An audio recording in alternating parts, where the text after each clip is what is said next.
रामानुजमुनिं भजे लक्ष्मीनाथसमारम्भां नाथयामुनमध्यमाम् अस्मदाचार्यपर्यन्तां वन्दे गुरुपरम्परां यो नित्यमच्युतपदां भुजयुग्मरुक्मं व्यामोहतस्तदितराणि तृणाय मेने अस्मद्गुरोर्भगवतोऽस्य दयैकसिन्धोः रामानुजस्य चरणौ शरणं प्रपद्ये मातापिता युवतयस्तनया विभूतिः सर्वं यदेव नियमेन वतन्वयानाम् आद्यस्य न कुलपतेर्बहुलाभिरामं श्रीमत्ततङ्घ्रियुगलं प्रणमामि मूर्धना भूतं सरस्य महताह्वयभट्टनाथ श्रीभक्तिसारकुलशेखरयोगिवाहान् भक्ताङ्घ्रिरेणुपरकालयतीन्द्रमिश्रान् श्रीमत्पराङ्कुशमुनिं प्रणतोऽस्मि नित्यम् श्रीमज्जितीन्द्रवरयोगिपदाब्जभृङ्गं श्रीवाणशैलमुनिवर्यदयैकपात्रं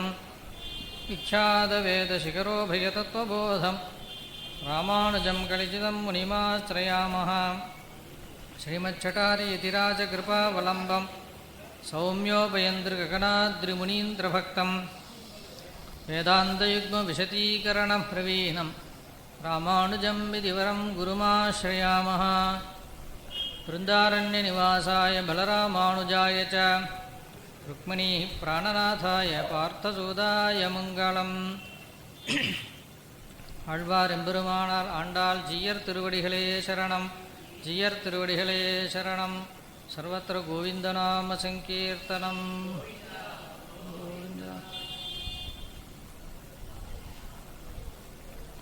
ஸ்ரீயப்பதியான எம்பெருமான் ஸ்ரீமன் நாராயணனுடைய ஒரு கிருஷி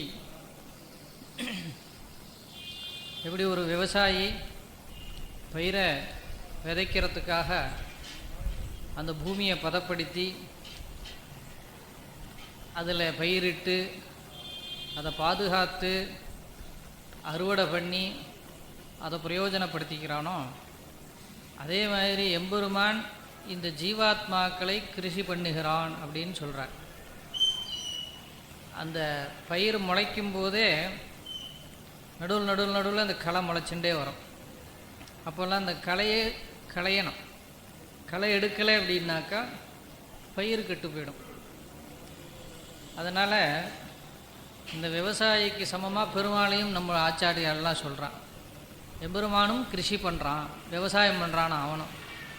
அவன் என்ன விவசாயம் பண்ணினான் அப்படின்னா இந்த ஜீவாத்மாக்களை இந்த பூமியில் அவன் விவசாய நிலமாக இந்த பூமியை பயன்படுத்துகிறான். நாமெல்லாம் இங்கே கொண்டு வந்து பிறப்பிக்கிறான், நமக்கு ஜென்மா பலம் கொடுக்குறான். அதில் அப்பப்போ முளைக்கக்கூடியதான கலை மாதிரி ஒரு சன்மார்க்கத்தை விட்டுட்டு அப்படி இப்படின்னு இந்த ஜீவாத்மா போயிடாதபடிக்கு துர்மார்க்கங்களை எல்லாம் களையிறான் பெருமாள். எப்படி களையிறான் அப்படின்னா பெருமாள் தானே நேரில் வரல. ஆழ்வார் ஆச்சாரியர்களாக தாசர்களாக தன்னுடைய அம்சமாக அவளையெல்லாம் அனுப்பிச்சு அவளுடைய ஒரு பக்தி ஞானத்தினால இந்த சம்சாரமாகிற சாகரத்தில் நமக்கு இருக்கிற இந்த இடைஞ்சல்கள் இருக்க பயிர் முளைக்கு இந்த கலை இடைஞ்சல். அதே மாதிரி ஒரு பக்தி வளரணும் அப்படின்னாக்கா இந்த பிரகிருதியில் இருக்கிற சம்பந்தம், இங்கே இருக்கிற வஸ்துக்கள், இதில் இருக்கிற அசுத்தம், இதில் இருக்கிறதான ஒரு அஜ்ஞானம், இதெல்லாம் ஒரு கலை. அந்த கலையை எம்பெருமான் களையிறதுக்கு விவசாயி எப்படி தன் பணியாட்களை அமர்த்துவானோ அதே மாதிரி எம்பெருமானும் தனக்கு தன்னுடைய அம்சமாக இருக்கக்கூடியதான பரிவாரங்களை எல்லாம் இந்த பூ உலகத்துக்கு அனுப்புகிறான். அனுப்பிச்சு அவளுடைய ஒரு மங்களாசாசனத்தினால இந்த கலையை எடுக்கிறான். அந்த கலை துர்மார்க்கம், அனித்தியமான வஸ்துவை நித்தியம்னு சொல்கிறதான ஒரு வாதங்கள், இப்படி இந்த பிரகிருதியில் இருக்கக்கூடியதான கெட்ட விஷயங்கள், அசத் சங்கம், இதெல்லாம் இந்த ஜீவாத்மா உஜ்ஜீவிக்க முடியாமல் பண்ணுறதுக்கு ஒரு பெரிய தடை. இந்த கலையை பிடுங்கிறதுக்கு தான் பெருமாளால் அனுப்பப்பட்டவர்கள் பக்தர்கள், தாசர்கள், ஆழ்வார்கள். அந்த கிரமத்தில் நாம் பக்த விஜயம்னு எம்பெருமானுடைய உயர்ந்த பக்தர்களுடைய சரித்திரங்களை கேட்டுன்னு வரோம். அதில் முதலாக இருக்கக்கூடியவா ஆழ்வார்கள். ஏற்கனவே மதுரகவியார் வரைக்கும் நாம் கேட்டோம். நம்மாழ்வார் அவதரித்து திருவாய்மொழி சாதித்தார், திருவாய்மொழி ஏடுபடுத்தினார். மதுரகவியார் திருவாய்மொழி எடுத்துண்டு எல்லா இடத்துக்கும் சஞ்சாரம் பண்ணினாராம். திருவாய்மொழி ஏன் ஏற்றம் அப்படின்னா, வேதம் தமிழ் செய்த மாறன் சடகோபன் அப்படின்னு நம்மாழ்வாருக்கு ஏற்றம். வேதத்தை தமிழில் கொடுத்தார். வேதம்தான் நமக்கு பிரமாணம். அந்த பிரமாணத்தை தமிழில் 4 கிரந்தம் 4 வேதம், ஸ்ரிக் கெஜு சாம அதர்வணம் அப்படின்னு சொல்கிறோமோ இல்லையா. திருவிருத்தம், திருவாசிரியம், திருவந்தாதி, திருவாய்மொழி, இது ஆழ்வார் பண்ணின கிரந்தம். இந்த 4ம் ரிக் கெஜு சாம அதர்வணம் அப்படிங்கிற இந்த 4 வேதத்துக்கும் சமமாக 4 கிரந்தங்கள் நம்மாழ்வார் நமக்கு அனுகிரகித்தார். அந்த நம்மாழ்வாருடைய கிரந்தங்களை எடுத்துட்டு மதுரகவியார் எல்லா தேசங்களுக்கும் போனாராம். அப்போது மதுரையில் அங்கே தான் சங்கம் இருந்தது. அங்கே போய் ஜெயிக்கணும். தமிழ் சங்கம் அங்கே தான் இருக்குது. யார் பாசுரமிட்டாலும் அவள் ஒத்துக்கணும். ஒத்துண்டாத்தான்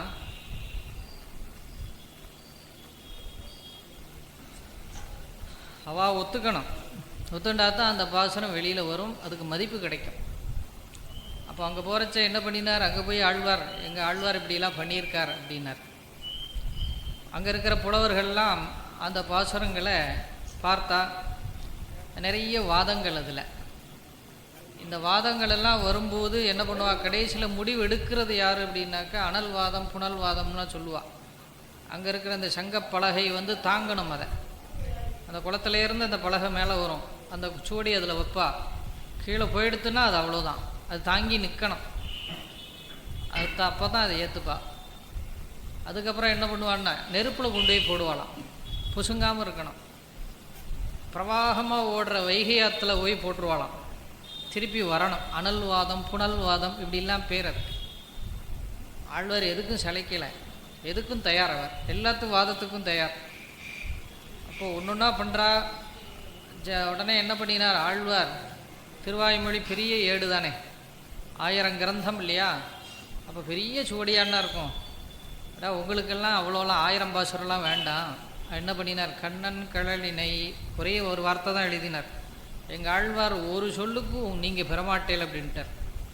அங்கே இருக்கிற புலவர்கள் எல்லாம் முதல்ல இதுக்கு பதில் சொல்லுங்கோ, அதுக்கப்புறம் 1000 பாட்டுக்கு போகலாம். என்ன பண்ணினார், ஒரு ஓலையில் கண்ணன் கழலினை நன்னும் மணமுடையீர் என்னும் திருநாமம் தின்னம் நாரணமே, இது பாசுரம். பாசுரமே சின்னது தான். அதுலேயும் ஒரே ஒரு வாக்கியம்தான் அதில் எழுதுகிறார். ஒரு வாக்கியத்தை எழுதினார். முதலடி கண்ணன் கழலினை, அவ்வளோதான். கண்ணன் திருவடி, அவ்வளோதான். கண்ணன் திருவடிக்கு அவ்வளோ மகத்துவம். அதனால் என்ன பண்ணினார், எழுதினார், கொண்டு போய் வைகையில் கொண்டு போய் போட்டார். போட்ட உடனே என்னாச்சுன்னா, ஒரு சுவடின்னாக்க அது ஏதோ கணத்தில் நிற்கும். இது ஒரே ஒரு ஓலை தானே, அது பிச்சுக்கிட்டுனா போகும். பிரவாகத்தில் நிற்குமா ஒரு ஓலை, அங்கே பிரவாகமாக போயின்னு இருக்கு வைகை. அதில் போய் போட்டால் எதிர்த்துண்டு வந்ததான் சுவடி. ஆழ்வார் கையில் அந்த சுவடி ஏறி நின்றுத்தான். எல்லாரும் ஆஹாஹான்னு கொண்டாடினான். கொண்டாடின உடனே அதுக்கு மேலே ஒன்றும் வாதம் கிடையாது. அப்போது நாளைக்கு காத்தால இது அரங்கேத்தம் அப்படின்னா, நாங்கள் எல்லோரும் ஒன்று கூடி ஒத்துக்கிறோம் அப்படின்னா. சரி, மறுநாள் காத்தால எல்லோரும் வந்தா, எல்லா பண்டிதர்களும் வந்த உடனே திருவாய்மொழிக்கு ஒரு அங்கீகாரம். அங்கீகாரம் கொடுக்கறதெல்லாம் வேறு விஷயம். எம்பெருமான் அங்கீகரிச்சுட்டா, ஆழ்வார் திருவாக்கில் வந்தாலே அது தமிழுக்கு ஒரு அங்கீகாரம் தான். இருந்தாலும் ஒரு உலக வழக்கத்துக்காக இதெல்லாம் நடக்கிறது. சாமானிய ஜனங்களுக்கெல்லாம் தெரியணுமோ இல்லையோ. அதனால் இப்படி ஒரு வைபவம். ஆனால் அங்கே இருக்க புலவர், தலைமை புலவர் இருந்திருந்தார். இந்த அரங்கேற்றம் ஆன உடனே எல்லோரும் ஒத்துண்டா திருவாய்மொழியை. எனக்கு ராத்திரி சொப்பனத்தில் ஒரு பாசுரம் தோணித்து.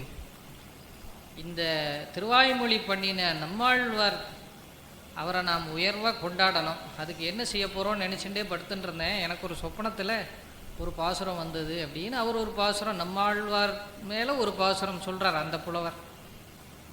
உடனே எல்லாருமே எதிர்ந்தா, எல்லா பண்டிதர்களும், இது எனக்குன்னா வந்ததுங்கிறார் ஒருத்தர். இல்லை இது எனக்கு வந்தது அப்படின்னு. அப்போ அங்கே இருக்கிற புலவர்கள் அத்தனை பேருக்கும் அந்த பாசுரம் ராத்திரி சொப்பனத்தில் ஸ்புரிச்சதான். அது ஆழ்வாருடைய பெருமை. எல்லாரும் இன்னும் ஆழ்வாரை கொண்டாட ஆரம்பித்தார். அதனால் மதுரகவியார் இந்த நில உலகில் எழுந்தருளி இருக்கிற வரைக்கும் எல்லா திவ்ய தேசங்களையும் போய் எல்லா பண்டிதர்களையும் ஜெயிச்சு திருவாய்மொழிக்கு ஒப்பாக இன்னொரு கிரந்தம் இல்லைன்னு ஆக்கிவிட்டார். அதனால்தான் பாசுரத்தில் நம்மாழ்வாரை பற்றி 10 பாசுரம் விட்டார் இல்லையா மதுரகவியார். அதில் சொல்கிறார், பாவின் இன்னிசை பாடி திரிவனே அப்படின்னார். நம்மாழ்வாருடைய பாசுரத்தை நான் பாடிண்டே திரிவேன், எங்கே பார்த்தாலும் எனக்கு வேறு வேலையே கிடையாது. ஆழ்வாரோட பாசுரம் பாடுறது தான் எனக்கு வேலை. பாடி ஒரு இடத்துல உட்காந்து பாட மாட்டேன், திரிவனே அப்படின்னார். எல்லா திவ்ய தேசங்களுக்கும் போய் நம்மாழ்வார், ஏன்னா குருவை பிரகாசப்படுத்தணுமா சிஷ்யர்கள்லாம். குரும் பிரகாசையே தீமான்னு சாஸ்திரம் சொல்கிறார்.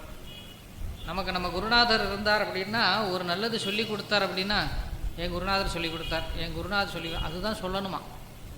இல்லைண்ணா நான் ஏதோ புஸ்தகத்தை பார்த்து தெரிஞ்சுட்டேன், எனக்கே தெரியுமே அப்படின்லாம் சொல்லக்கூடாது. குரு சொல்லாமல் எப்படி தெரியும்?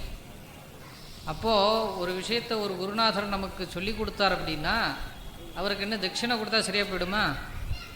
ஒரு 1000 திருவாய்மொழி கற்றுண்டோம் அப்படின்னா ஒரு 10,000 ரூபாயோ 1,00,000 ரூபாயோ 1 கோடி ரூபாயோ இல்லை அதுக்கு மேலேயோ ஒரு தட்டில் வச்சு கொண்டு போய், எனக்கு உயர்ந்த கிரந்தம் எனக்கு சொல்லி கொடுத்தேன், 1000 திருவாய்மொழி இல்லை இதுக்கு அர்த்தம் சொல்லி கொடுத்தேன், சம்பிரதாயம் சொல்லி கொடுத்தேன்னு தட்டில் வச்சு சேவிச்சுட்டா அதோட முடிஞ்சிருமான்னு. அந்த கோடிக்கு பெருமா இந்த திருவாய்மொழி? நீ மில்லியன் ரூபா கொடுத்தாலும் பெருமா, இல்லை உன் சொத்தையே எழுதி வச்சு கொடுத்தாலும் அந்த குருநாதருக்கு அது ஈடாகுமான்னு ஆகாது. இது எது ஈடாகும்னா, என் குருநாதர் எனக்கு சொல்லி கொடுத்தார். ஒவ்வொரு நாளும் அந்த கிரந்தத்தை சேவிக்கும்போது என் குருநாதர் கிருபை நான் இன்றைக்கி சேவிக்கிறேன், என் குருநாதர் கிருபை அப்படி சொல்லணுமா. அதைத்தான் ஆழ்வார் பாடி திரிவனே அதுதான் நம்மாழ்வாரைத்தான் வேறொன்னும் நானறியேன் வேதம் தமிழ் செய்த மாறன் சடகோபன். பெருமாளை கூட தெரியாதுன்ட்டார் ஆழ்வார். அப்புறம் ஏன் முதல் பாசுரத்தில் கண்ணனை சொன்னார்? கண்ணினும் சிறுத்தாம்பினால் ஆரம்பிக்கும் போதே கண்ணனைத்தான் ஆரம்பிக்கிறார். ஏன் அப்படின்னா, அவர் கண்ணன் மேலே அவருக்கு பிரியமில்லை. அவரை சொன்னால் இவருக்கு பிடிக்கும், ஆச்சாரியருக்கு பிடிக்கும். ஏன்னா ஆச்சாரியன் நம்மாழ்வாருக்கு கண்ணன்னா உருகிடுவார் இல்லையா. எளிவேன்னா மயங்கி போயிட்டாரே, ஆனால் கண்ணான்னா இவருக்கு கண்ணீர் வந்துடும். அப்போ ஆச்சாரியருக்கு பிடித்த விஷயம் அதனால் சொன்னாராம். இல்லைன்னா பெருமாள் ஒரு வார்த்தை கூட சொல்லியிருக்க மாட்டார் மதுரகவியார். அவருக்கு ஆச்சாரியன்தான் தெய்வம், அதனால் குருவே தெய்வம் அவருக்கு. அதனால தான் குருவுக்கு பிடிச்ச விஷயம் என்ன அப்படின்னா அவருக்கு கண்ணனை சொல்லணும். அதனால தான் முதல் அடியில், ஏன்னா அவர் மேலேயே பாடினோம் அப்படின்னாக்கா நம்மாழ்வார் ரசிக்க மாட்டார். அதனால் பெருமாள் இப்போ அமுதனார் எப்படி ராமானுஜன் தந்ததில் ஆச்சாரியர்களையும் பெருமாளையும் ஆழ்வாரையும் சம்பந்தப்படுத்தி முதல் அடி எல்லாம் ஆழ்வார் ஆச்சாரியர்களாக இருக்கும், பின்னடி ராமானுஜனுக்கு இருக்கும். அப்படி பண்ணதுனால தான் ஏற்றுண்டார். இல்லைன்னா 3 தரம் பண்ணினார். முதல்ல ஒரு தரம் பண்ணி நான் 100 பாசுரம் தேவருக்கு சமர்ப்பிக்க கொண்டு வந்திருக்கேன்னார். பார்த்தார், சுருட்டி உள்ளே போட்டார். அப்புறம் பார்க்கலான்னார். 2ஆம் தரம் பண்ணி கொண்டு வந்தார், அதையும் சுருட்டி உள்ளே போட்டார். ஏன் அப்படின்னா அது பூரா ராமானுஜனை பற்றியே இருந்துதான். 3ஆம் தரம் தான் முழிச்சுட்டார். இப்படி பண்ணினா இவர் ஒத்துக்க மாட்டார் அப்படின்னு சொல்லிட்டு 3ஆம் தரம் தான் என்ன பண்ணினார்னா, பூமண்ணுவாது பொருந்திய மார்பன் பெருமாளை சொல்லிவிட்டார் முதலடியில். அந்த பொருந்திய ஸ்ரீதேவியும் பூமி தேவியும் பொருந்தியிருக்கிற மார்பனான எம்பெருமானுடைய புகழ்மலிந்த பாவை பாடுறவன் யாருன்னா மாறன் அப்படின்னா. பூமண்ணுமாது பொருந்திய மார்பன் புகழ்மலிந்த பாமண்ணும் மாறன். அப்போ எம்பெருமானுடைய புகழ்மலிந்ததான பாசுரங்களை பாடும் மாறன் அடிபணிந்துய்ந்தவன் எங்களை ராமானுஜன்னார். இதை ராமானுஜர் மறுக்க முடியுமா? இதை கொண்டு கீழே போட முடியுமா? அவர் இதை மறுத்துட்டாருன்னா அப்போது ஆழ்வாருக்கு அடிமை இல்லைன்னு ஆயிடுமே. நம்ம ஆழ்வாருக்கு நான் அடிமைன்னு ராமானுஜர் சொல்கிறாரே. மாறன் அடிபணிந்துய்ந்தவன் சொல்லும் பொழுது, குருநாதரை சொல்லும் பொழுது ராமானுஜர் எப்படி மறுக்க முடியும்? அதனால தான் இன்றைக்கி ராமானுஜர் தந்தது நமக்கு கிடைச்சது. இல்லைன்னா அதையும் மூட்டை கட்டி போட்டிருப்பார், கரையன் சாப்பிட்ருக்கோம். அதனால் ஆச்சாரியனை முன்னிட்டு சொல்லணுமா? ஏன் சொல்லணும்னா அவருக்கு பிடிக்கும். ராமானுஜனுக்கு நம்ம ஆழ்வாரை சொன்னால் பிடிக்கும். அமுதனார் அப்படி சொன்னார். நம்ம ஆழ்வாருக்கு கண்ணனை சொன்னால் பிடிக்கும். அதனால் முதல் தொடக்கத்திலே கண்ணினும் சிறுத்தாம்பினால் அந்த தாமோதர லீலையை சொல்லிவிட்டார். சொல்லி பாசுரம் ஆரம்பித்தார். 10 பாசுரமும் மாறனுக்கு தான், நம்மாழ்வாருக்கு தான். அதில் சொல்கிறார், பாவின் இன்னிசை பாடி திரிவனே அப்படின்னார். என்னுடைய ஆழ்வாருடைய பாசுரத்தை எடுத்துட்டு நான் திரிவேன் அப்படின்னார். ஒவ்வொரு இடத்துக்கும் போவேன். ஏன்னா சாஸ்திரம் சொல்லியிருக்க குரும் பிரகாஷையே, இது குருநாதரை பிரகாசப்படுத்தணும். என் குருநாதர் சொல்லி கொடுத்தார், என் குருநாதர் சொல்லி கொடுத்தார், அவர் அப்போ ஏற்பட்டவர் இப்போ ஏற்பட்டவர், அவருக்கு இவ்வளோ பெருமை இருக்குது அப்படின்னு நம்மாழ்வாருடைய வைபவத்தை சொல்கிறதே அவருக்கு அந்த ஜீவிதம். ஆயுஷ் பூரா இந்த கைங்கரியம் தான் பண்ணிட்டு இருந்தாராம் மதுரகவியார். அப்படி உயர்ந்த ஆழ்வார்களில் 2 பேர் 2 விதமாக இருக்கா. பெருமாளையே நோக்கின்னு இருக்கிறவா, அந்த பெருமாளை நோக்கின்னு இருக்கிற கோஷ்டி ஒன்று. இன்னொன்று ஆச்சாரியனே நோக்கின்னு இருக்கிறவா. அவள் கூட பிழைப்பாளா மாட்டாளா தெரியாது. ஏன்னா இந்த இவன் என்ன பண்ணுவான், திடீர்னு பார்த்தா கேள்வியெல்லாம் கேட்க ஆரம்பிச்சிடுவான். நீ அதை பண்ணியா, இதை பண்ணியா, யஜ்யம் பண்ணியா, யாகம் பண்ணியா, யோகம் பண்ணியா, ஜபம் பண்ணியா, தபம் பண்ணியா, தானம் பண்ணியா, தர்மம் பண்ணியா, என்னமோ கேட்டுருவான் பெருமாள். அவன் தெய்வ எதிர்பார்த்தோம் அப்படின்னா. அதே சமயம் ஒரு ஆச்சாரியன் கிருபையாக அவர் நிழலில் ஒதுங்கி இருந்தால் அவன் நேரடியாக நம்மள்கிட்ட கேள்வி கேட்க மாட்டான். ஏன்னா நம்மளை காமிச்சது இவர். ஏன்னா அந்தரிக்ஷகத ஸ்ரீமானு விபீஷணன் வரும்போது பின்னாடி சதுர்பிகி சஹராட்சசைஹி அப்படிங்கிறார். 4 ராட்சசால் பின்னாடியே வந்தாலாம். விபீஷணருக்கு நடந்தது ஏகப்பட்ட விசாரணை. அப்படி வந்தான், இப்படி வந்தான், நல்ல நேரத்தில் வந்தான், கெட்ட நேரத்தில் வந்தான், அவன் ராட்சசன், அவன் எதிரி கூடாரத்தில் இருந்து வந்திருக்கான். இப்படி பலவிதமான விசாரணை அந்தரத்தில் நின்றுருக்கார், தவிக்கிறார். எப்படியாவது இந்த ராமன் திருவடியில் கொண்டு போய் சேருங்களே அப்படின்னு. அவருக்கு அவ்வளோ விசாரணை நடந்ததே. அதுக்கு பின்னாடி சேர்த்துட்டா. வந்த உடனே பின்னாடி ஒரு 4 பேர் வந்தாலே, விபீஷணன் கூட வந்த 4 பேர், அவள் யாரும் பேர் கூட கேட்கலையாம். என்ன பேருப்பா, எங்கேருந்து வர, ஒன்றும் கேட்கல. ஏன்னா இவர் பின்னாடி அவர் வந்திருக்கார், உள்ளே விடு, அவ்வளோதான், முடிஞ்சு போச்சு. அதனால் ஆச்சாரியன் நிழலில் ஒதுங்கி இருந்தோம் அப்படின்னா நமக்கு கேள்வியே கிடையாதான். ஏன்னா அவர் பார்த்துப்பார், நமக்கு சிபாரிசு அவர்னா இருக்கார், அவர் சொல்லிப்பார் பதில். நமக்கு பதில் சொல்ல வேண்டிய அவசியம் இல்லை, பயப்பட வேண்டிய அவசியம் இல்லை. எதுனாலும் அவரை தாண்டி தான் நம்மக்கிட்ட வரணும், விசாரணையோ எதுவோ. அதனால் நாம் விசிராந்தியாக இருக்கலாம். ஒன்று பண்ணணும், என்ன, அவரை நம்பணும், அவ்வளோதான். ஆச்சாரியனை நம்பணும். ஓடத்தில் ஏறி உட்காந்துண்டா நிம்மதியாக உட்காந்துட்டு போனால் ஜாலியாக போகலாம். போகும்போதே கவுந்துருத்துனா என்ன பண்ணுறது? போகும்போதே ஓட்டை விழுந்துருத்துனா ஜலம் உள்ளே வந்துடும். இப்படி இல்லாமல் போவான். ஓடத்தில் ஏறி அக்கறைக்குள்ளே போகிறதுக்குள்ளே இவன் இதுலேயே பயத்தில் அவனுக்கு பாதி பிராணம் போயிடும். ஆனால் விசிராந்தியாக உட்காண்டிருந்தா அவன் கொண்டே இறக்கி விட போகிறான். நம்பிக்கை தானே. அப்போது ஆச்சாரியனை நம்பணும், ஆச்சாரியன் திருவடியே கதின்னு இருக்கணுங்கிறதுக்கு ஒரு உதாரண புருஷர் யாருன்னா மதுரகவியாள். ஆழ்வார்களில் இவாளெல்லாம் பார்த்து சிரிக்கிறாராம். யாரன்னா மித்த ஆழ்வார்களெல்லாம் பார்த்து, இவெல்லாம் இருகரையர் அப்படின்னா. இப்படியும் இல்லாமல் அப்படியும் இல்லாமல் இருப்பா. திடீர்னு பார்த்தா எம்பெருமான் எம்பெருமான் எம்பெருமான்னு கொண்டாடுவா. ஒரு பக்கம் ஆச்சாரியர்களும் கொண்டாடுவா. அதனால் ஒரே ஆச்சாரிய நிஷ்டையோடையே இருக்கணுமா. அது யார் அப்படின்னா மதுரகவியார் தான். அப்பேற்பட்ட மதுரகவியாழ்வார் அவர் அவதரித்து நம்மாழ்வாருடைய கிரந்தங்கள் எல்லாம் பிரகாசிப்பித்தார். அப்புறம் அவரும் சோதிக்கு எழுந்தருளினார். ஆழ்வார் கிரமத்தில் அடுத்ததாக குலசேகர பெருமாள் அவதரிக்கிறார். கேரள திவ்ய தேசத்தில் திருவஞ்சிக்களம் அப்படிங்கிறதான க்ஷேத்திரம் மாசி மாதம் புனர்பூச நட்சத்திரத்தில் அவதரிக்கிறார். அவர் ராமபக்தர். அவர் ரங்கநாதன்ட்ட ஈடுபாடு. ஆனால் ரங்கநாதன் யாருன்னா ராமன் ஆராதித்த பெருமாள் இல்லையா, பெருமாள் ஆராதித்த பெருமாள் அவர். பெருமாள்னா யார்? ராமனுக்கு பெருமாள்னு பேர், பெருமாளுக்கும் பெருமாள் அவர். அப்பேற்பட்டதான ஸ்ரீரங்கநாதன் மேலே அவருக்கு அவ்வளோ ஆசை. ராமாயணம் ராமன் மேலே அவ்வளோ ஆசை. பக்தி ஞான வைராக்கியத்தோடு இருந்தவர். எல்லா ராஜ்ய நிர்வாகங்களெல்லாம் தூக்கி போட்டுட்டு கடைசியிலே கைங்கரியத்துக்காகவே வந்துட்டார். அப்பேற்பட்டதான ஆழ்வார் அவர் ராம பக்தர் அப்படிங்கிறதுனால அவருடைய பாசுரங்களில் நிறைய ராம அனுபவம் நிறைய இருக்குது, கிருஷ்ண அனுபவமும் நிறைய இருக்குது. அதில் கோபிகா பாவத்தில் கூட 10 பாசுரம் பாடியிருக்கார். அதனால் சளைச்சவர் இல்லை. ஒவ்வொரு ஆழ்வார்களும் ஒவ்வொருத்தருக்கும் சளைச்சவா இல்லை, அப்படி ஒரு கிரந்தங்கள் பண்ணியிருக்கா. இவர் எப்பேற்பட்டவர் அப்படின்னா அடியவர்கள் திருவடியில் அண்டி இருக்கணும் அப்படின்னு ஆசைப்பட்டார். உண்டியே உடையே உகந்து ஓடும் மண்டலந்தன்னோடு கூடுவதில்லை ஆண் அப்படிங்கிறார். எப்போ பார்த்தாலும் ஒரு கூட்டம் இருக்குது. அவளுக்கு என்ன காரியம் அப்படின்னா வேலைக்கு சாப்பிடணும், வேலைக்கு தூங்கணும், நல்லா அழகாக அலங்காரம் பண்ணிக்கணும், ஆடம்பரமாக இருக்கணும், அப்படியே சுற்றிக்கிட்டே இருக்கணும். ஒரு க்ஷணம் கூட பெருமாளை நினைக்கிறதுக்கு அவளுக்கு டைம் இல்லை. ஏன்னா இதுக்கே டைம் சரியாக இருக்கேன், சாப்பிட்றதுக்கே டைம் சரியாக இருக்குது. இந்த ஹோட்டலுக்கு போனால் இது நல்லாயிருக்கும், அந்த ஹோட்டலுக்கு போனால் அது நல்லாயிருக்கும், இந்த ஊரில் இந்த இடத்துல இது போனால் இது இப்படி சில பேர் இருக்கா ஸ்பெஷலாக. அதெல்லாம் தேடி தேடி தேடி சாப்பிட்றவா இருக்கா. அதான் ஆழ்வார் சொல்கிறார், உண்டியே உடையே உகந்து ஓடும் அப்படின்னு. அவர் மெனக்கெட்டு எனக்கு தெரிஞ்ச ஒருத்தர் சொன்னார், அவர் பிள்ளை என்ன பண்ணான்னா மெனக்கெட்டு ஃப்ளைட்டில் போய் மெட்ராஸில் போய் டிஷர்ட்டு வாங்கிட்டு வந்தான்னார். அது வெறுமையான்னா அது அங்கே தான் கிடைக்குமா, அதுக்கு ஃப்ளைட்டு செலவு, போக்க வர டைம், இப்படிலாம் அல்பமான ஒரு ஆசை இருக்கோ இல்லையோ. இதை தான் ஆழ்வார் சொல்கிறார். இதுக்கெல்லாம் நமக்கு சமயம் இருக்கும்.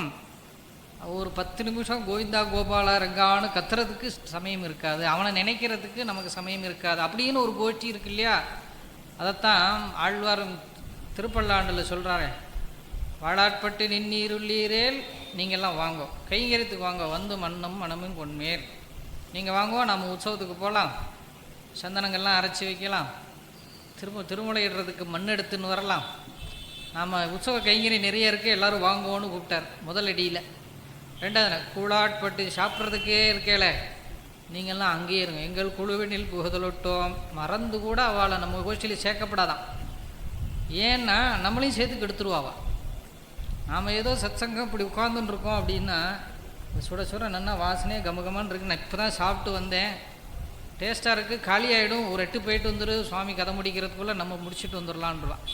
அப்போ என்ன ஆகும் அப்படின்னா புத்தி அங்கே போயிடும், அவ்வளோதான். அதான் ஆழ்வார் ரொம்ப ஜாக்கிரதைப்படுத்துகிறார் நமக்கு. கூழாட்பட்டு நின்னீர் உள்ளீரேல் எங்கள் குழுவினில் புகுதலொட்டோம். இந்த சாப்பிட்றதுக்காகவே ஒரு கோஷ்டி இருக்கே, அப்போ நீங்கள்லாம் உள்ளே வந்துடாதீங்கோ, உங்களுக்கு கொடுக்குறத நான் கொடுக்க சொல்லிடுறேன், சாப்பிட்டு அப்படியே போயிடுங்க அப்படின்னு. எங்கள் குழுவினில் புகுதலொட்டோம் அப்படிங்கிறார். அதைத்தான் இவரும் சொல்கிறார், உண்டியே உடையே உகந்து ஓடும். அவள் சாதாரணமல்ல, ஓடும். பதங்கள்லாம் ரொம்ப ஆச்சரியமாக இருக்கும் பாசுரங்களில். அந்த ஏன் இப்படி பறக்கிற அப்படின்னு சொல்கிறோமோ இல்லையா. சில பேர் என்ன பண்ணுவான்னா வரிசையாக கொடுக்குறதுக்குள்ளே அப்படி கையை நீட்டுவா உள்ளேருந்து.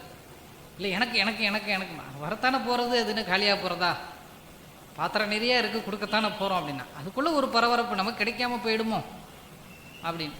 அதனால சொல்கிறார் ஓடும் அப்படின்னர். அதுக்காகவே ஓடுறாளாம், அதுக்காகவே சம்பாதிக்கிறாளாம். ஒரு சத்சங்கம், ஒரு தான தர்மம் ஒன்றதுக்கு கிடையாது. அவள் சம்பாதிக்கிற சம்பாத்தியம் எதுக்குன்னா உண்டியே சாப்பிட்றதுக்கு, உடையே நன்னா அலங்காரம் பண்ணிக்கிறதுக்கு, இப்படி போக போக்கியத்தோட அல்பமான விஷயங்களில் இருக்கிறதுக்கு. ஒரு 4 பேருக்கு ஏதோ கொடுத்தோம்னா அதுக்கு கை நீளாது, அதுக்கு வராதான், தனக்காகவே இருப்பாளாம். அதைத்தான் ஆழ்வார் சொல்கிறார், உண்டியே. அந்த ஏகாரம் ஏற்கனவே திருப்பாவையில் நம்ம பார்த்துருக்கோம் இல்லையா, நாராயணனே. அந்த ஏகாரம் ரொம்ப முக்கியம் தமிழில். சமஸ்கிருதத்துலேயும் ஏவகாரம்னு பேர்.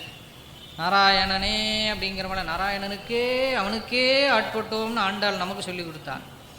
இன்னொரு கோஷ்டிக்கு ஆழ்வார் சொல்கிறார், உண்டியே சோறு தான் அவளுக்கு குலதெய்வமே.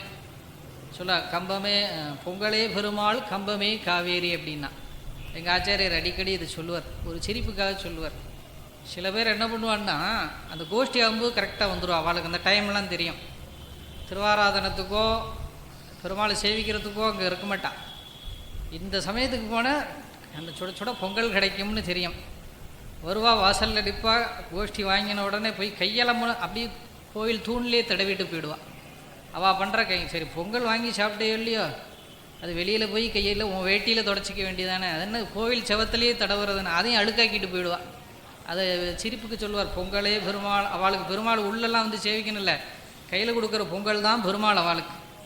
சரி கையெல்லாம் கம்பமே காவேரி அப்படின்னு, கோவிலில் இருக்கிற தூண் தான் காவேரி, ஜலம் அதானா, அப்படியே தொடச்சிட்டு போயிடுவாள். இது இப்படி ஒரு கோஷ்டி.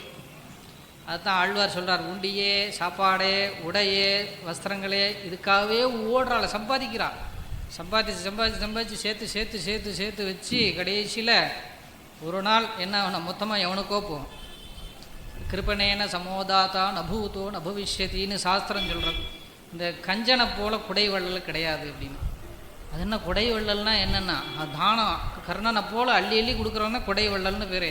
அவன் கஞ்சாம்பேட்டி அவனை போய் குடைவள்ளல்னு சாஸ்திரம் ஏன் சொல்கிறதுன்னா, கர்ணன் கூட தான் ஏதோ வஸ்திரங்கள்லாம் உடுத்தின்றார், சாப்பிட்டார் அவரோட சொத்தில், அது எல்லாருக்கும் கொடுத்தார் கர்ணன். அவரை குடையவள்ளல்னு சொல்கிறோம். ஆனால் இந்த கஞ்சன் தானும் சாப்பிட மாட்டான். இன்றைக்கி மோர் சாதம் போருமே, பக்கத்தாத்துலேருந்து வர்ற சாம்பார் வாசனையிலே இவன் சாப்பிட்ருவான்.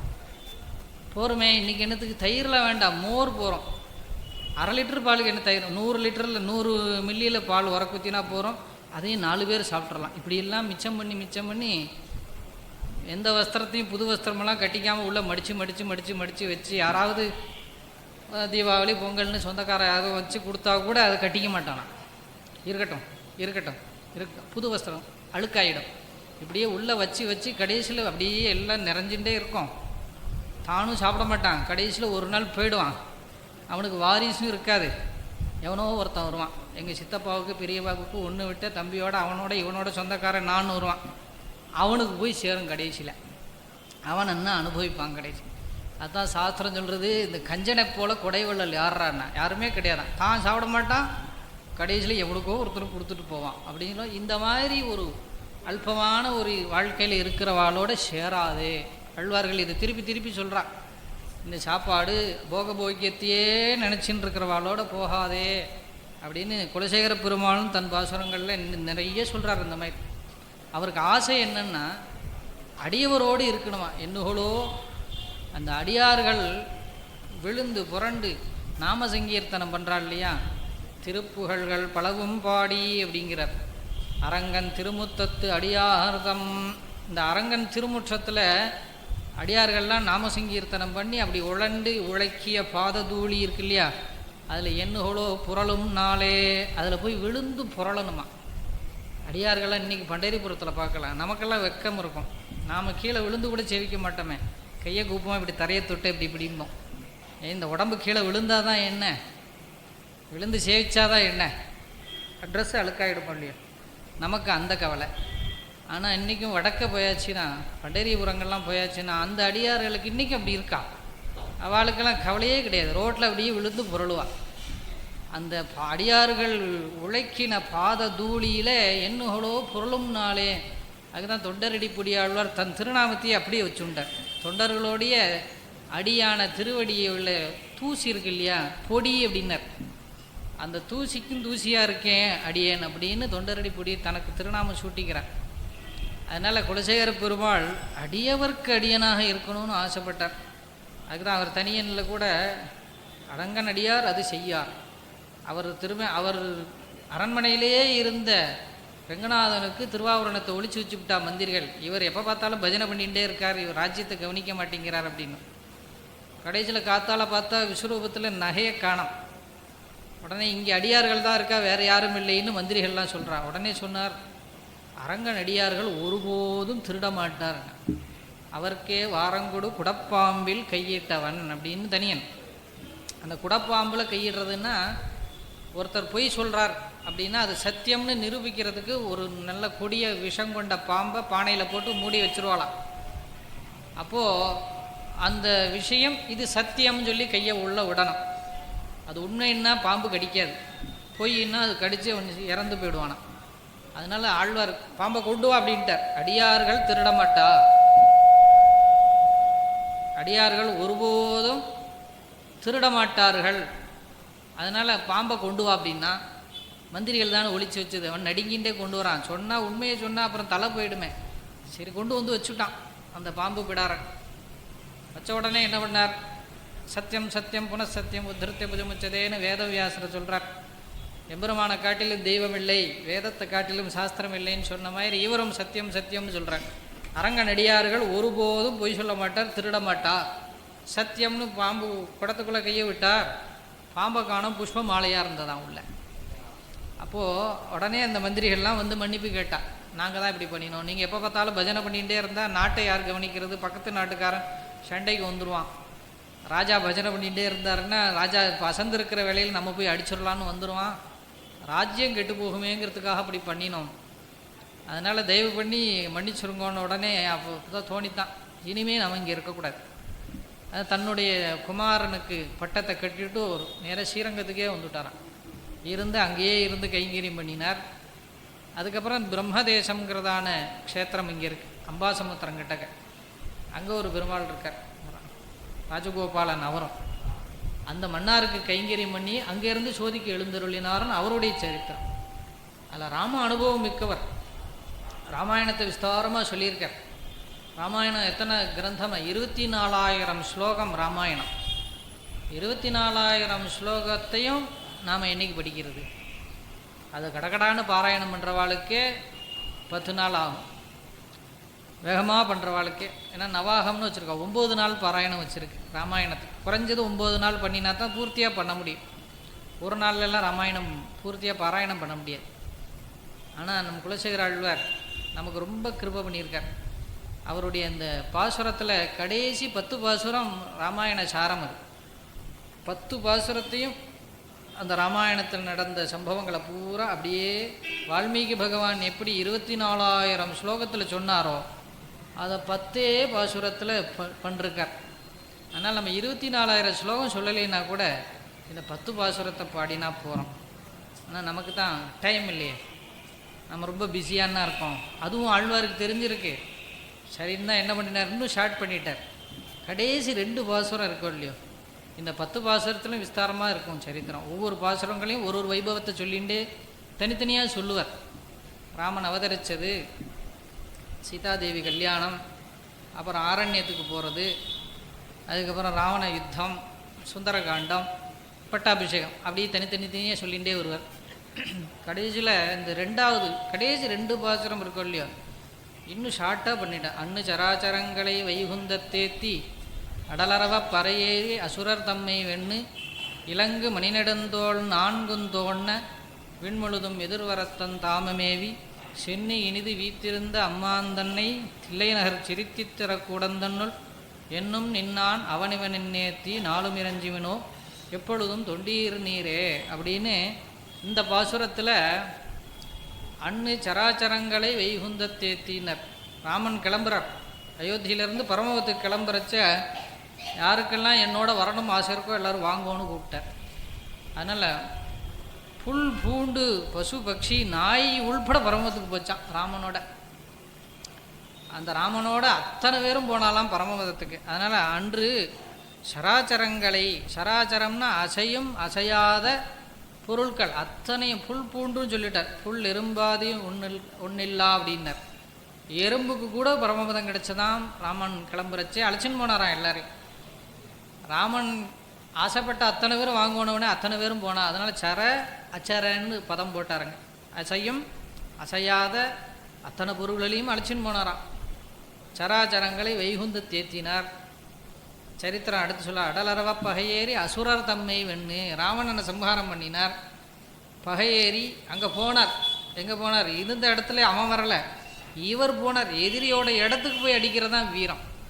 அவன் நம்ம இடத்துக்கு அவன் வரட்டும்னு காத்துன்னு இருந்து நம்ம இடத்துல நம்ம பலத்தை காமிக்கிறது வீரன் அல்ல, அழகல்ல. வீரனுக்கு அழகு எதிரியோட இடத்துக்கு போய் அடிக்கணுமா. ராமன் என்ன பண்ணார்? இலங்கைக்கே போனார் இல்லையா. அடலரவ பகையேறி அசுரர் தம்மை வெண்ணு இலங்கு மணிநெடுந்தோள் 4 விண்முழுதும் எதிர்வரத்தான் தாமம் ஏவினான் அப்படின்னார். ராமன் பரமபத்துக்கு போகிறச்ச எப்படி போனார்னா சதுர்புஜத்தோடு போனாராம். எப்படி நாராயணன் அந்த சரையு நதியில் ராமனாக இறங்குறார்.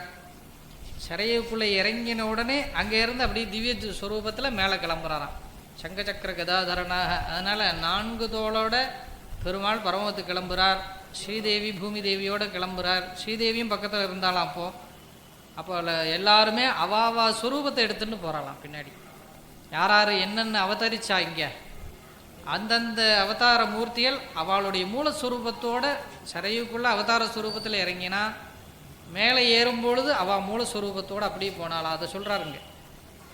விண்முழுதும் எதிர்வர தன் தாமம், தாமம்னா அவருடைய இடம், தாமம்னா கோவில்னு பேர். அவருடைய கோயில் இது பரமபதம். ஆனால் தன் தாமம் ஏவி அப்பேற்பட்ட ராமன் எங்கே இருக்கான்னா விண்முழுதும் எதிர்வரத்தன் தாமமே சென்னி இனிது வீத்திருந்த அம்மாந்தன்னை தில்லைநகர் திருச்சித்திர கூடந்தன்னுள். இந்த எம்பெருமான் எங்கே இருக்காருன்னா ஆழ்வாருடைய ஒரு பெருமை என்னென்னா, எங்கேயோ வால்மீகி என்ன பண்ணுவார், பரமபத்துக்கு போய் பரமபதத்தில் எம்பெருமான் எழுந்திருக்கார், அவரை முடிச்சுவிட்டார். அந்த பரவாசுதேவனை எங்கே போய் பார்க்கறது? வால்மீகி பகவான் சொல்லலை, ஏன்னா ரிஷிகளுக்கு தெரியாது. அவள் அங்கேயே பார்த்துட்டு இருப்பான் மேலேயே. பரமபதத்துக்கு எப்படா போகிறது அப்படின்னா புறமா போகலையாங்கிறது தெரியாதே. நல்ல பக்தனுக்கு கூட தெரியாது, ஆழ்வாருக்கே தெரியாது. எம்பெருமான் சங்கல்பிச்சாதான் பரமபதம்.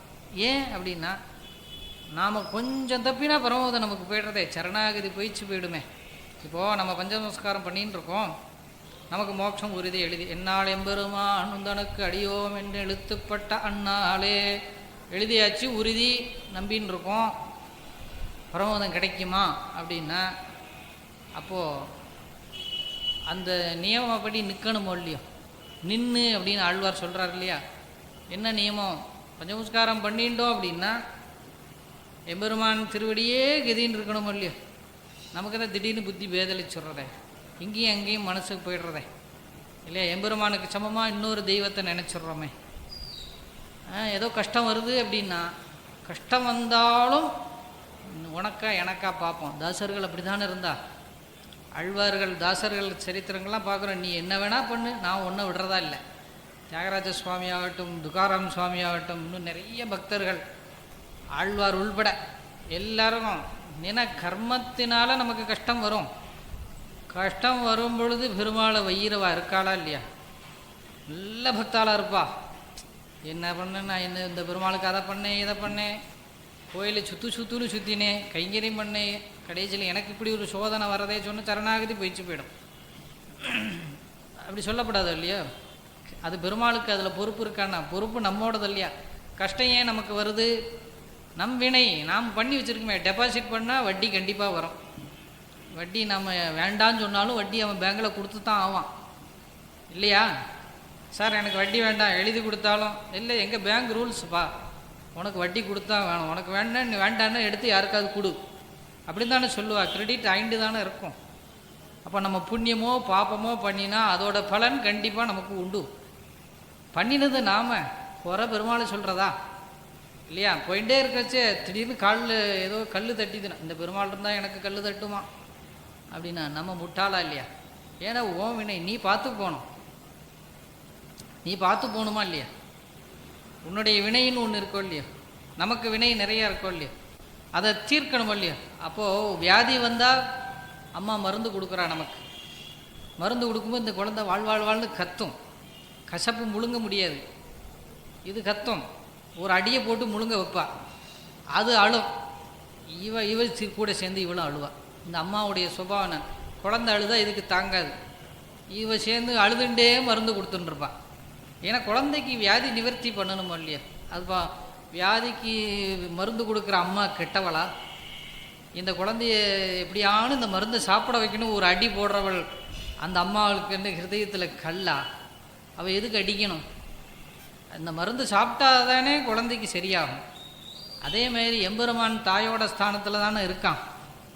நாம் பண்ணின அந்த வினை பூர்வ ஜென்மத்தில் பண்ணியிருப்போம். நான் எதுவுமே பண்ணலேன்னா, எதுவுமே பண்ணலேன்னு சொல்கிறதே ஒரு அகங்காரம் தானே, அதுவும் பாபம் தானே இல்லையா. நான் ஒன்றுமே பண்ணலை, அப்படி நான் ஏதோ பண்ணியிருப்பேன், பெருமாள் இப்படி பண்ணுறாருங்கிறதான் ஸ்வரூபம். நான் ஒன்றுமே பண்ணலைன்னு சொல்கிறதே ஒரு பாபம்தான். அது எப்படி உனக்கு எப்படி தெரியும்? நீ எப்படி பண்ண மாட்டேன்னு எப்படி தெரியும்? நமக்கு என்ன தெரியும்? நாம் ஏதோ பண்ணித்தான் இங்கே வந்திருக்கோம், அதை தீர்க்கணும். அப்போது அந்த சுக துக்கங்களை நம்ம அனுபவிக்கும் பொழுது பெருமாளுக்கே நமக்கு ஒரு சங்கடத்தை கொடுக்கும் பொழுது அவனுக்கே துக்கமாக தான் இருக்குமா. ஐயோ என் குழந்தைக்கு இப்படியெல்லாம் நாம் சங்கடங்கள் கொடுக்க வேண்டியிருக்கே அப்படின்னு அவனும் துக்கப்பட்டுன்னு தான் நம்ம கொடுக்குறான். அது எப்படியோ நம்மளை அவன் திருவடியில் சேர்த்துக்கணும்னு அவன் பிரயத்தனப்படுறான். அதனால தான் அடியார்களுக்கு ஏன் கஷ்டம் வரணும் அப்படின்னா கர்மா தீக்கணும். கர்மா தீந்தாதான் நமக்கு மோட்சம். அப்போ நாம் என்ன பண்ணுறோம், எல்லா நியமத்தோடு இருந்தாலும் ஒரு சமயம் பெருமாள் மேலே ஒரு சந்தேகம் வந்துடுறது இல்லையா, அது வரப்படாது இல்லையா. அப்போது சரணாகதி பொய்க்கிறது, அப்போ இன்னொரு ஜென்மா போகிறோம்.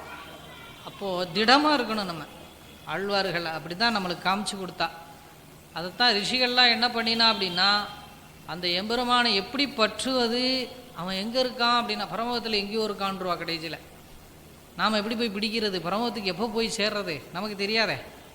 நல்ல ஆச்சாரியனை சேர்ந்தோமோ பொழைச்சோம், இல்லை கண்ணா பின்னான்னு எங்கேயோ போய் யார்கிட்டையோ போய். இப்போ தான் நிறைய குருநாதர்கள் உண்டாயிருக்காளே, ஏகப்பட்ட குருநாதர்கள். நான் தான் கடவுளுங்கிறா, சில பேர் என்னென்னமோலாம் சொல்கிறா. இப்படி மார்க்கங்கிறா, அப்படி மார்க்கங்கிறா, அதுங்கிறா, இதுங்கிறா, என்னையே பூஜை பண்ணுங்கிறா, அவளுக்கே செலவு வச்சுக்கிறா, என்னென்னமோலாம் நடக்கிறது. அப்படிலாம் போய் சேர்ந்துடக்கூடாது. நமக்கு சன்மார்க்கம், சத்சங்கம், சம்பிரதாயம், ஸ்ரீ வைஷ்ணவ சம்பிரதாயம் வேதோக்தமான சம்பிரதாயம் தான். எவன் ஒருவன் நான் கடவுள்னு சொல்கிறானோ அவன் பின்னாடி போயிடவே விடாது. ரொம்ப கஷ்டம். நாம் ஏன்னா ஒரு குருடன் பின்னாடி பிடிச்சுட்டே போனால் அவன் எங்கேயாவது பள்ளத்தில் விழுந்தால் நாமளும் பள்ளத்தில் தானே விழணும். நல்லா கண் தெரிஞ்சவனோட பின்னாடி போனால் அவன் பார்த்து கூட்டின்னு போய் சேர்த்துருவான். ஒரு குருடன் பின்னாடி போனோம்னா நாமளும் போய் விழ வேண்டிதான். அதனால் நல்ல ஒரு குருநாதரை அடையணும். அடைஞ்சிட்டா நமக்கு எம்பெருமான் திருவடி நிச்சயம் கிடைக்கும். அப்போது வேதமோ புராணங்களோ பெருமாள் எங்கே இருக்காருன்னா பரமபதத்தில் இருக்கார் அப்படின்னு சொல்லிடுறா. பரமபதத்துக்கு எப்படி போவோம்னு தெரியாது. அதனால் ஆழ்வாருடைய கிரந்தம் எப்படி இருக்கும்னா பரமபதத்துக்கு போன பெருமாள் எங்கடா இருக்கார் அப்படின்னா சொன்னார் இல்லையா முதல் பதத்தில், அன்னு சராச்சரங்களை வைகுந்தத்தேத்தி, எல்லாத்தையும் வைகுண்டத்துக்கு ஏற்றினார். இவரும் தன் தாமம் ஏவி தன் தாமத்துக்கு போயிட்டார் பெருமாள். சரி, அவரை எப்படி சேவிக்கிறது? நம்மளை போல் இருக்கிறவாள்லாம் இப்போ சேவிக்க முடியாதாண்ணா? இல்லையே, சேவிக்கலாமே. எங்கடா இருக்காருண்ணா தில்லைநகர் திருச்சி திறக்கூடந்தன்னுள். இங்கே இருக்கார், இந்த இருக்கார். எட்டினா ஒரு எட்டு கார் எடுத்தோம்னா இப்போ கிளம்பினா காத்தால போயிடலாம். இப்போ சேவிச்சிடலாம், நினச்சோம்னா உடனே சேவிக்கலாம். எங்கே இருக்காருன்னா சித்திரக்கூடத்தில் இருக்கார். எப்படி இருக்கான்? திரள் விலங்கு மாருதியோடு அமர்ந்தான். எப்படி ராமன் பட்டாபிஷேகத்தில் தேவிகளோட புடைசூழ லக்ஷ்மண பரத சத்ருக்னாதிகளும் சுக்ரீவன் அங்கதஞ்ச அம்பவான் இப்படி எல்லா பரிவாரங்களோட ஹனுமாரோடு உட்காண்டிருந்தாரோ அப்படி இருக்காராம் பெருமாள் அங்கே. அதனால சொல்ல தில்லைநகர் திருச்சித்திரக்கூடந்தன்னுள் திரள் விலங்கு மாருதியோடு அமர்ந்தான் தன்னை. இந்த பாசுரத்தில் ராமாயணத்தை அப்படி சுருக்கியிருக்கார் பாருங்க. பரமபதத்துக்கு கிளம்பினார் பெருமாள். கிளம்பின பெருமாள் பரமபதத்துக்கு எல்லாரையும் அழைச்சின்னு போனார். அவர் எங்கடா சேவிக்கலான்னா இந்தோ திருச்சித்திரக்கூடம், சிதம்பரத்துக்கு திருச்சித்திரக்கூடம்னு திருநாமம், ஆழ்வார் திருநாமம் விட்டுருக்கா. அந்த க்ஷேத்திரத்தோட திருநாமம் திருச்சித்திரக்கூடம்னு பேர். அந்த பெருமாள் அங்கே இருக்கார். அவர் இப்போ சேவிச்சிடலாம். அவர் எப்படி இருக்காருன்னா தில்லைநகர் திருச்சி, ரெண்டாவது பாசுரம் முடிக்க போகிறார். இந்த பாசுரம் அதோடு முடிகிறது பெருமாள் திருமொழி. தில்லைநகர் திருச்சித்திரக்கூடந்தன்னுள் திரள் விலங்கு மாருதியோடு அமர்ந்தான் தன்னை. அங்கே அமர்ந்திருக்கான். அவன் எப்பேற்பட்டவன்னா ராமாயணத்தை ஒரே வாக்கியத்தில் சொல்கிறார். எல்லையில் சீர் தயரதன் தன் மகனாய் தோன்னித்து. எல்லையில்லாத ராஜ்யம் கொண்டது யாருன்னா நம் பரத ராஜ்யம். இக்ஷ்வாகுவோட குலதனமான அந்த ராஜ்யம் எல்லையே இல்லாததான். எப்படி பெருமாளுக்கு பரமபதம் எல்லையே இல்லாமல் இருக்கோ, கணக்கு பண்ண முடியாதோ, அதே மாதிரி தசரதருடைய பரம்பரையில் வந்த அந்த ராஜ்யம் எல்லையே இல்லாதான். இந்த பூவுலக அத்தனையும் ஆண்ட ஒரே ராஜா. அதனால தான் அவருக்கு அவ்வளோ சிறப்பு. 10 திக்குக்கும் ரதம் போகுமா. எங்கே போனாலும் அவருக்கு எல்லாரும் விழுந்து சேவித்து மரியாதை பண்ணுவாளாம். கீழே 8 திசை இருக்குது, பாதாளம் 1 மேலே 1, இப்போ 10 திசை நமக்கு. அதனால் தசரதன்னு அவருக்கு, தசரதன்னா 10 திக்குக்கும் ரதம் செல்லக்கூடியவன் அந்த தசரதன்னு திருநாமம். அதனால் சொல்கிறார் எல்லையில் சீர் தயரதன் தன் மகனாய் தோன்னித்து. தசரதனுக்கு மகனாக அவதரித்தான். அது முதலா, அந்த அது முதலாங்கிற பதத்தில் எல்லா சரித்திரத்தையும் சேர்த்துக்கணும். அவர் பித்ருவாக்கிய பரிபாலனம், சீதாதேவி கல்யாணம், திருக்கல்யாணம், வனவாசம், அதுக்கப்புறம் சீதாதேவியை அபகரிச்சுண்டு போனது, சுக்ரீவனோட சக்கியம் பண்ணது, வாலிவதம், ஹனுமார் சுந்தரகாண்டம் அங்கே போய் தேவியை பார்த்துன்னு சொன்னது, இவர் போய் லங்கைக்கு பாலம் கட்டி போனார், அங்கே போய் யுத்தம் பண்ணினார், எல்லாரையும் அழித்தார், தேவியை அழிச்சின்னு வந்தார், அக்னி பரீட்சை பண்ணினார், திருப்பி பட்டாபிஷேகம் பண்ணின வரைக்கும் உருவாக்கியதை தோன்னித்து அது முதலாங்கிறதுக்கு இவ்வளோ வியாக்கியானம். நம்ம ஆச்சாரியர் இல்லைன்னா இதுக்கெல்லாம் நமக்கு அர்த்தமே புரியாது. அதனால் ஒரே வார்த்தையில் ராமாயணம் சொல்ல முடியுமா? நான் சொல்லலாம். ஆழ்வார் நமக்கு சுலபமாக காத்தால் இருந்து ராமாயண பாராயணம் பண்ணால் இந்த பாசுரம் சொன்னால் போகிறோம். அதுக்கு தான் இப்போ சொல்கிறேன். இவ்வளோ என்ன இல்லைன்னா இவ்வளோ விஸ்தாரமாக சொல்லணுங்கிற இது இல்லை. அடுத்த ஆழ்வாருக்கு போயிடலாம், நமக்கு டைமும் இல்லையே. 1 மணி நேரத்துக்குள்ளே எவ்வளோ அனுபவிக்க முடியுமோ. ஆனால் இந்த பாசுரம் ஏன் சொல்கிறேன் அப்படின்னா ராமாயண பாராயணம், பாகவத பாராயணம் ரெண்டும் நமக்கு சொல்லப்பட்டிருக்கு. எவனொருவன் ஹிந்து தர்மத்தில் இருக்கானோ, சனாதன தர்மியோ, அவனுக்கு நித்திய பாராயணம் என்னென்னா ராமாயணம் சொல்லணும், நித்தியம் பகவத்கீதை சொல்லணும், நித்தியம் பாகவதம் படிக்கணும். இது 3 கடமை. அப்போ பகவத்கீதையோ ராமாயணமோ ஸ்ரீமத் பாகவதமோ சம்ஸ்கிருதத்தில் இருக்க எல்லாராலையும் சம்ஸ்கிருதம் எல்லாருக்கும் வாயில் நுழைஞ்சிருமான்னா ஒரு சந்தேகம்தான். பெருமாள் கிருபையும் ஆச்சாரிய கிருபையும் வேணும். ஏன்னா அந்த சொல்லெல்லாம் கடினமான சொல் இல்லையா, எழுத்துக்கள்லாம் தா பா மான்லாம் இருக்கும். அந்த உச்சரிப்பு வயிற்றுலேருந்து சில உச்சரிப்பெல்லாம் கொடுக்கணும். எல்லாருக்கும் வருமானா அது சில சந்தேகம் இருக்கும் இல்லையோ, அதனால தான் ஆழ்வார்கள் தமிழில் கொடுத்துட்டான். அப்போ ராமாயண பாராயணம்னா நமக்கு தான் சமயம் இல்லையே, அப்போ 100 பாசுரம் எப்படி சொல்கிறதுன்னா தெரியும். அதனால தான் 100 வேண்டாம், ஒரே பாசுரம் சொல்லுன்னா. ஒரே பாசுரத்தில் கூட ஒரு வாக்கியத்தில் அடக்கிவிட்டார். தயரதன் தன் மகனாய் தசரதனுக்கு திருமகனாக அவதரித்தார் தோன்னித்து அது முதலாய் தன் உலகம் புக்கது ஈரான்னா. தன் உலகம்னா பரமபதம். முதல் பாசுரத்தை சொன்னாலே வைகுந்த தேத்திங்கிறத தன் உலகம் புக்கது ஈராக அப்படின்னு தமிழில் ஒரு வார்த்தை. ஈராகன்னா அதுக்கு முன்னே உள்ள எல்லாத்துலேயும் சேர்த்துக்கணும், அதெல்லாம் சேர்த்து அப்படின்னு அர்த்தம். எதெல்லாம் சேர்த்து? மேற்கொண்டு நடந்த வைபவங்கள் எல்லாம் தசரதனுக்கு அவதரித்த பட்டாபிஷேக பர்யந்தம், அதுக்கப்புறம் லவகுஷர்கள் அவதரித்து தேவியை திருப்பியும் தான் அடைஞ்சி எல்லாரும் சௌக்கியமாக அப்புறம் பரமபதத்துக்கு போன வரைக்கும் உள்ள சரித்திரத்தை ஒரே வார்த்தை தயரதன் தன் மகனாய் தோன்னித்து அது முதலா தன்னுலகம் புக்கது ஈரா முடிச்சுட்டார். 2 பதம்தான். அதனால் இந்த பாசுரத்தை நிச்சயம் சொல்லணும். சொல்லிட்டாலே ராமாயண பாராயணம் பூர்த்தியாக பண்ண பலன் கிடைச்சிடும் நமக்கு. அந்த 10 பாசுரத்தையும் சேவிக்கணும். அந்த 10 பாசுரம் சேவிக்க முடியலன்னா கூட இந்த கடைசி ஒரு பாசுரத்தையான தில்லைநகர் திருச்சித்திரக்கூடந்தன்னுள் திரள் விலங்கு மாருதியோடு அமர்ந்தான். ஏன்னா இது ஹனுமார் இதில் வந்துடுறார். ஏன்னா ஹனுமத் சமேத குருனா அப்படின்னா, குருநாதர்னா யாருன்னா ஹனுமாரை போல இருக்கணும்னா. ராமாயணத்தில் பார்த்தோம்னா ஹனுமாரை சந்திக்கிற வரைக்கும் ராமன் படாத கஷ்டப்பட்டார். நடந்தே தானே போனார். அவர் பாவம் பரதன் அவர் வந்தார், வந்து பாதுகை போட்டுன்னு இருந்தார், அதையும் வாங்கிட்டு போயிட்டார். ஏதோ கல்லு முள்ளு குத்தாமையாவது இருக்குமோ இல்லையா, பரதன் வந்து அதையும் வாங்கிட்டு போயிட்டார். பாதுகை இல்லாமல் வெறும் திருவடியோடையே நடந்தார். அண்ணா பாதுகை போட்டுக்கலன்னோ லக்ஷ்மணரோ தேவியோ அவளும் போட்டுக்கல. அப்போது பாதுகையும் இல்லை, அவ்வளோ சிரமம், கல்லும் முள்ளும் வெயிலும் மழையும் அப்படியே அலைஞ்சி திரிஞ்சு பாவம். தேவி வேற போய் சீத்தையை மரமட்டை குளங்குட்டைகள் எல்லாத்தையும் சீத்தையை பார்த்தியா இப்படி துக்கத்தோடையே அலைஞ்சின்ற பெருமாள் ஹனுமார் என்னைக்கு வந்தாரோ ஹனுமார் திருவடி கீழே வைக்க விடலையாம் பெருமாள். எங்கே போனாலும் ஜெய் சீதாராம் தூக்கிடுவார், தோளில் வச்சுன்னு அப்படி பறந்துருவாராம். அது வரைக்கும் நடந்துகிட்டே இருந்த பெருமாள் ஹனுமார் வந்த உடனே அவ்வளோ சுகமாக ஹனுமார் பார்த்துண்டார். அதேமாரி இன்னும் நிறைய விஷயங்கள் ஹனுமாரை பற்றி சொல்லலாம். அவரை மாதிரி உபதேசம் பண்ணுறவா கிடையாது, அவரை மாதிரி அனுகிரகம் பண்ணுறவா கிடையாது. பெரிய வித்வான், வாயை பற்றி நிற்கிறார். விபீஷணன் வரும்பொழுதே கண்ணா பண்ணான்னு எல்லாரும் பதில் சொன்னாலே, சேர்க்கப்படாது அதை பண்ண இதை ஹனுமார் வாயே திறக்கலை. கடைசியில் எல்லாம் முடித்தவொடனே ஹனுமார் நீர் என்ன சொல்கிறீர் ராமன் கேட்டதுக்கப்புறம் தான் சேர்த்துக்கலாம். ஆனால் சொல்லின் செல்வர்னு கம்பன் அவருக்கு ஒரு திருநாமம் சூட்டுறார். சொல்லின் செல்வன். ஹனுமார் பேசினா ஒரு வார்த்தை சொன்னால் 10 அர்த்தம் அதில் ஸ்புரிக்குமா. வளவளன்லாம் பேச மாட்டார். பேசினாக்க மதிப்பு, வளவளன்னு பேசினா மதிப்பு இருக்கார். சுருக்கமாக பேசணும், ஆனால் விரிவாக அர்த்தம் புரியணும். அதுக்கு ஒருத்தர் ஹனுமார் தானா.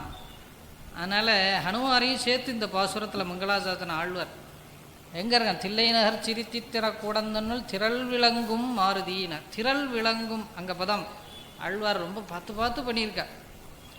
திரள் விளங்குன அவரை மாதிரி ஒரு காரிய துரந்தரர் யாரும் கிடையாது.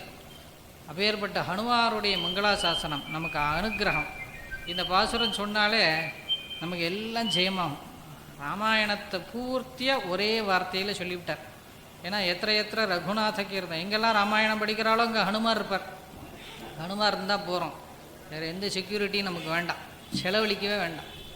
நீங்கள் 1000 பேரை போட்டாலும் எப்படியோ வந்து திருடிட்டு போயிடுவான் இல்லையா. 10-100 செக்யூரிட்டி இருந்தாலும் திருடுறவனுக்கு தெரியும். எந்த செக்யூரிட்டி போட்டாலும் அடிக்கிறவனுக்கு தெரியும், இப்படி போனால் இவனை அடிச்சுடலாம் அப்படின்னு. ஆனால் ஹனுமார் மாத்திரம் இருந்தார்னா ஒருத்தன் உள்ளே வர முடியாதுன்னு. ஏன்னா அவரை போல ஒரு பலசாலியோ தைரியசாலியோ புத்திமானோ பக்திமானோ சக்திமானோ கிடையாது. சரித்திரங்களில் பார்க்குறோம். அதனால் மாருதியோடு அமர்ந்தான் தன்னை எல்லையில் சீர் தயரதன் தன் மகனாய் தோன்னித்து அது முதலா தன்னுலகம் புக்கதீரா கொல்லியலம் படைத்தானை கொத்தவள்வாள் கோழியர்கோன் குடை குலசேகரன் சொற்செய்த நல் இயலில் தமிழ் மாலை 10 வல்லார் நலந்திகள் நாரணன் அடிக்கீழ் நன்னுவாரே. இந்த 10 பாசுரத்தை யாரெல்லாம் சொல்கிறாளோ, இந்த குடை குலசேகரன் சொன்னதான இந்த பாசுரங்களை யார் சொல்கிறாளோ அவளுக்கு என்ன கிடைக்கும் அப்படின்னா, நலந்திகள் நாரணன் அடிக்கீழ் நன்னுவாரே, எம்பெருமான் திருவடி கண்டிப்பாக அடைவா, சந்தேகம் இல்லை அப்படின்னு ஆழ்வார் முடிச்சுவிட்டார் இந்த பாசுரத்தை. அதனால் ராமாயண பாராயணம் பண்ணணும்னு நமக்கு ஆசை இருந்தால் இந்த குலசேகர ஆழ்வார் அனுகிரகிச்சுதான இந்த பெருமாள் திருமொழியோட கடைசி பாசுரம் அதான் முடிகிறது. அதோட பெருமாள் திருமொழி முடிகிறது. அதை நம்ம நித்தியம் ஒரு தரம் அப்படியே பாராயணம் பண்ணிட்டோம்னா சொல்லிட்டோம்னா ராமாயண பலன் நமக்கு கிடைச்சிடும். அப்பேற்பட்டதான ஒரு ஆழ்வார் ராமனுக்காகவே அவதரித்தார். ராமனும் புனர்பூச நட்சத்திரம், இவரும் புனர்பூச நட்சத்திரம்.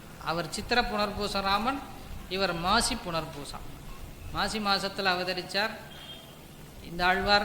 ஆச்சரியமான கேரளத்தில் கேரள ராஜான்னு சொல்கிறோமே ஒழிய, ஆனால் அவர் இந்த 3 எல்லா ராஜ்யத்தையும் ஆண்டதாக அதில் சொல்கிறார்.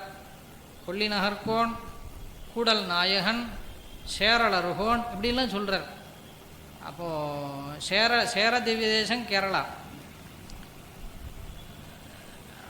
அப்போ கூடல் நாயகன்னாக்கா மதுரை, பாண்டிய நாடு கூடல் நாயகன். கோழிக்கோன் அப்படின்னாக்கா சோழ திவ்ய தேசம். அப்போது 3 தேசம் நம்ம சொல்கிறோம், சேர சோழ பாண்டிய 3 க்ஷேத்திரம் 3 தேசங்கள் நம்ம சொல்கிறோம். தமிழ்நாட்டை 3ஆக பிரித்து அந்த நாளில் ஆட்சி பண்ணியிருக்கான். 3 ராஜாக்களை நம்ம சரித்திரங்களை பார்க்குறோம். ஆனால் அவர் சொல்கிறார் இந்த 3 ராஜ்யத்தையும் தான் ஆண்டதாக சொல்கிறார் பாசுரங்களில். அப்போது இந்த தமிழ்நாட்டை பூராவே அவர் ஆட்சி பண்ணியிருக்கார், கேரளத்தையும் சேர்த்து ஆட்சி பண்ணியிருக்காருன்னு தெரிகிறது. அப்பேற்பட்டதான சக்கரவர்த்தி கடைசியில் எல்லாத்தையும் விட்டுட்டு பெருமாளுக்காகவே இருந்து சோதிக்கு எழுந்தருளினார். அப்போது ஆழ்வார்கள் கிரமத்தில் பொய்யார், பூதத்தார், பேயார், புகழ் மலிசை ஐயன், அருள்மாறன் சடகோபன், அப்புறம் சேரளர்கோனான இந்த குலசேகர ஆழ்வார், அதுக்கப்புறம் பட்டநாதன் பெரியாழ்வார் அவதரிக்கிறார். பெரியாழ்வார் அவதரித்து ஆழ்வாரை பற்றி சொல்லணும் அப்படின்னாக்கா நமக்கு ஆயுசு போகிறார். ஏன்னா அவர் பிறவியிலிருந்து குருமுகம் அனதீத்திய பிராகவேதான் அசேஷான் அப்படிங்கிறது. அவர் எங்கேயும் போய் அபியாசம் பண்ணலை, எங்கே குருகுலத்துக்கே போகலை. அவருக்கு தெரிஞ்ச ஒன்றே ஒன்று என்னன்னு கேட்டாக்கா, பெரிய தோட்டம் போட்டிருக்கார், நிறைய புஷ்பங்கள் வரிசையாக பாத்தியாக போட்டு வச்சுருக்கார். மல்லிகை, செம்பகம், புன்னாகம், துளசி, இன்னும் மறுக்கொழுந்து, அப்படியே வரிசையாக பார்த்து வரிசையாக போட்டு வச்சுருக்கார். நித்தியம் ஜலம் விடுவார். அப்புறம் காத்தால எந்திருந்த உடனே அனுஷ்டானம் பண்ணுவார்.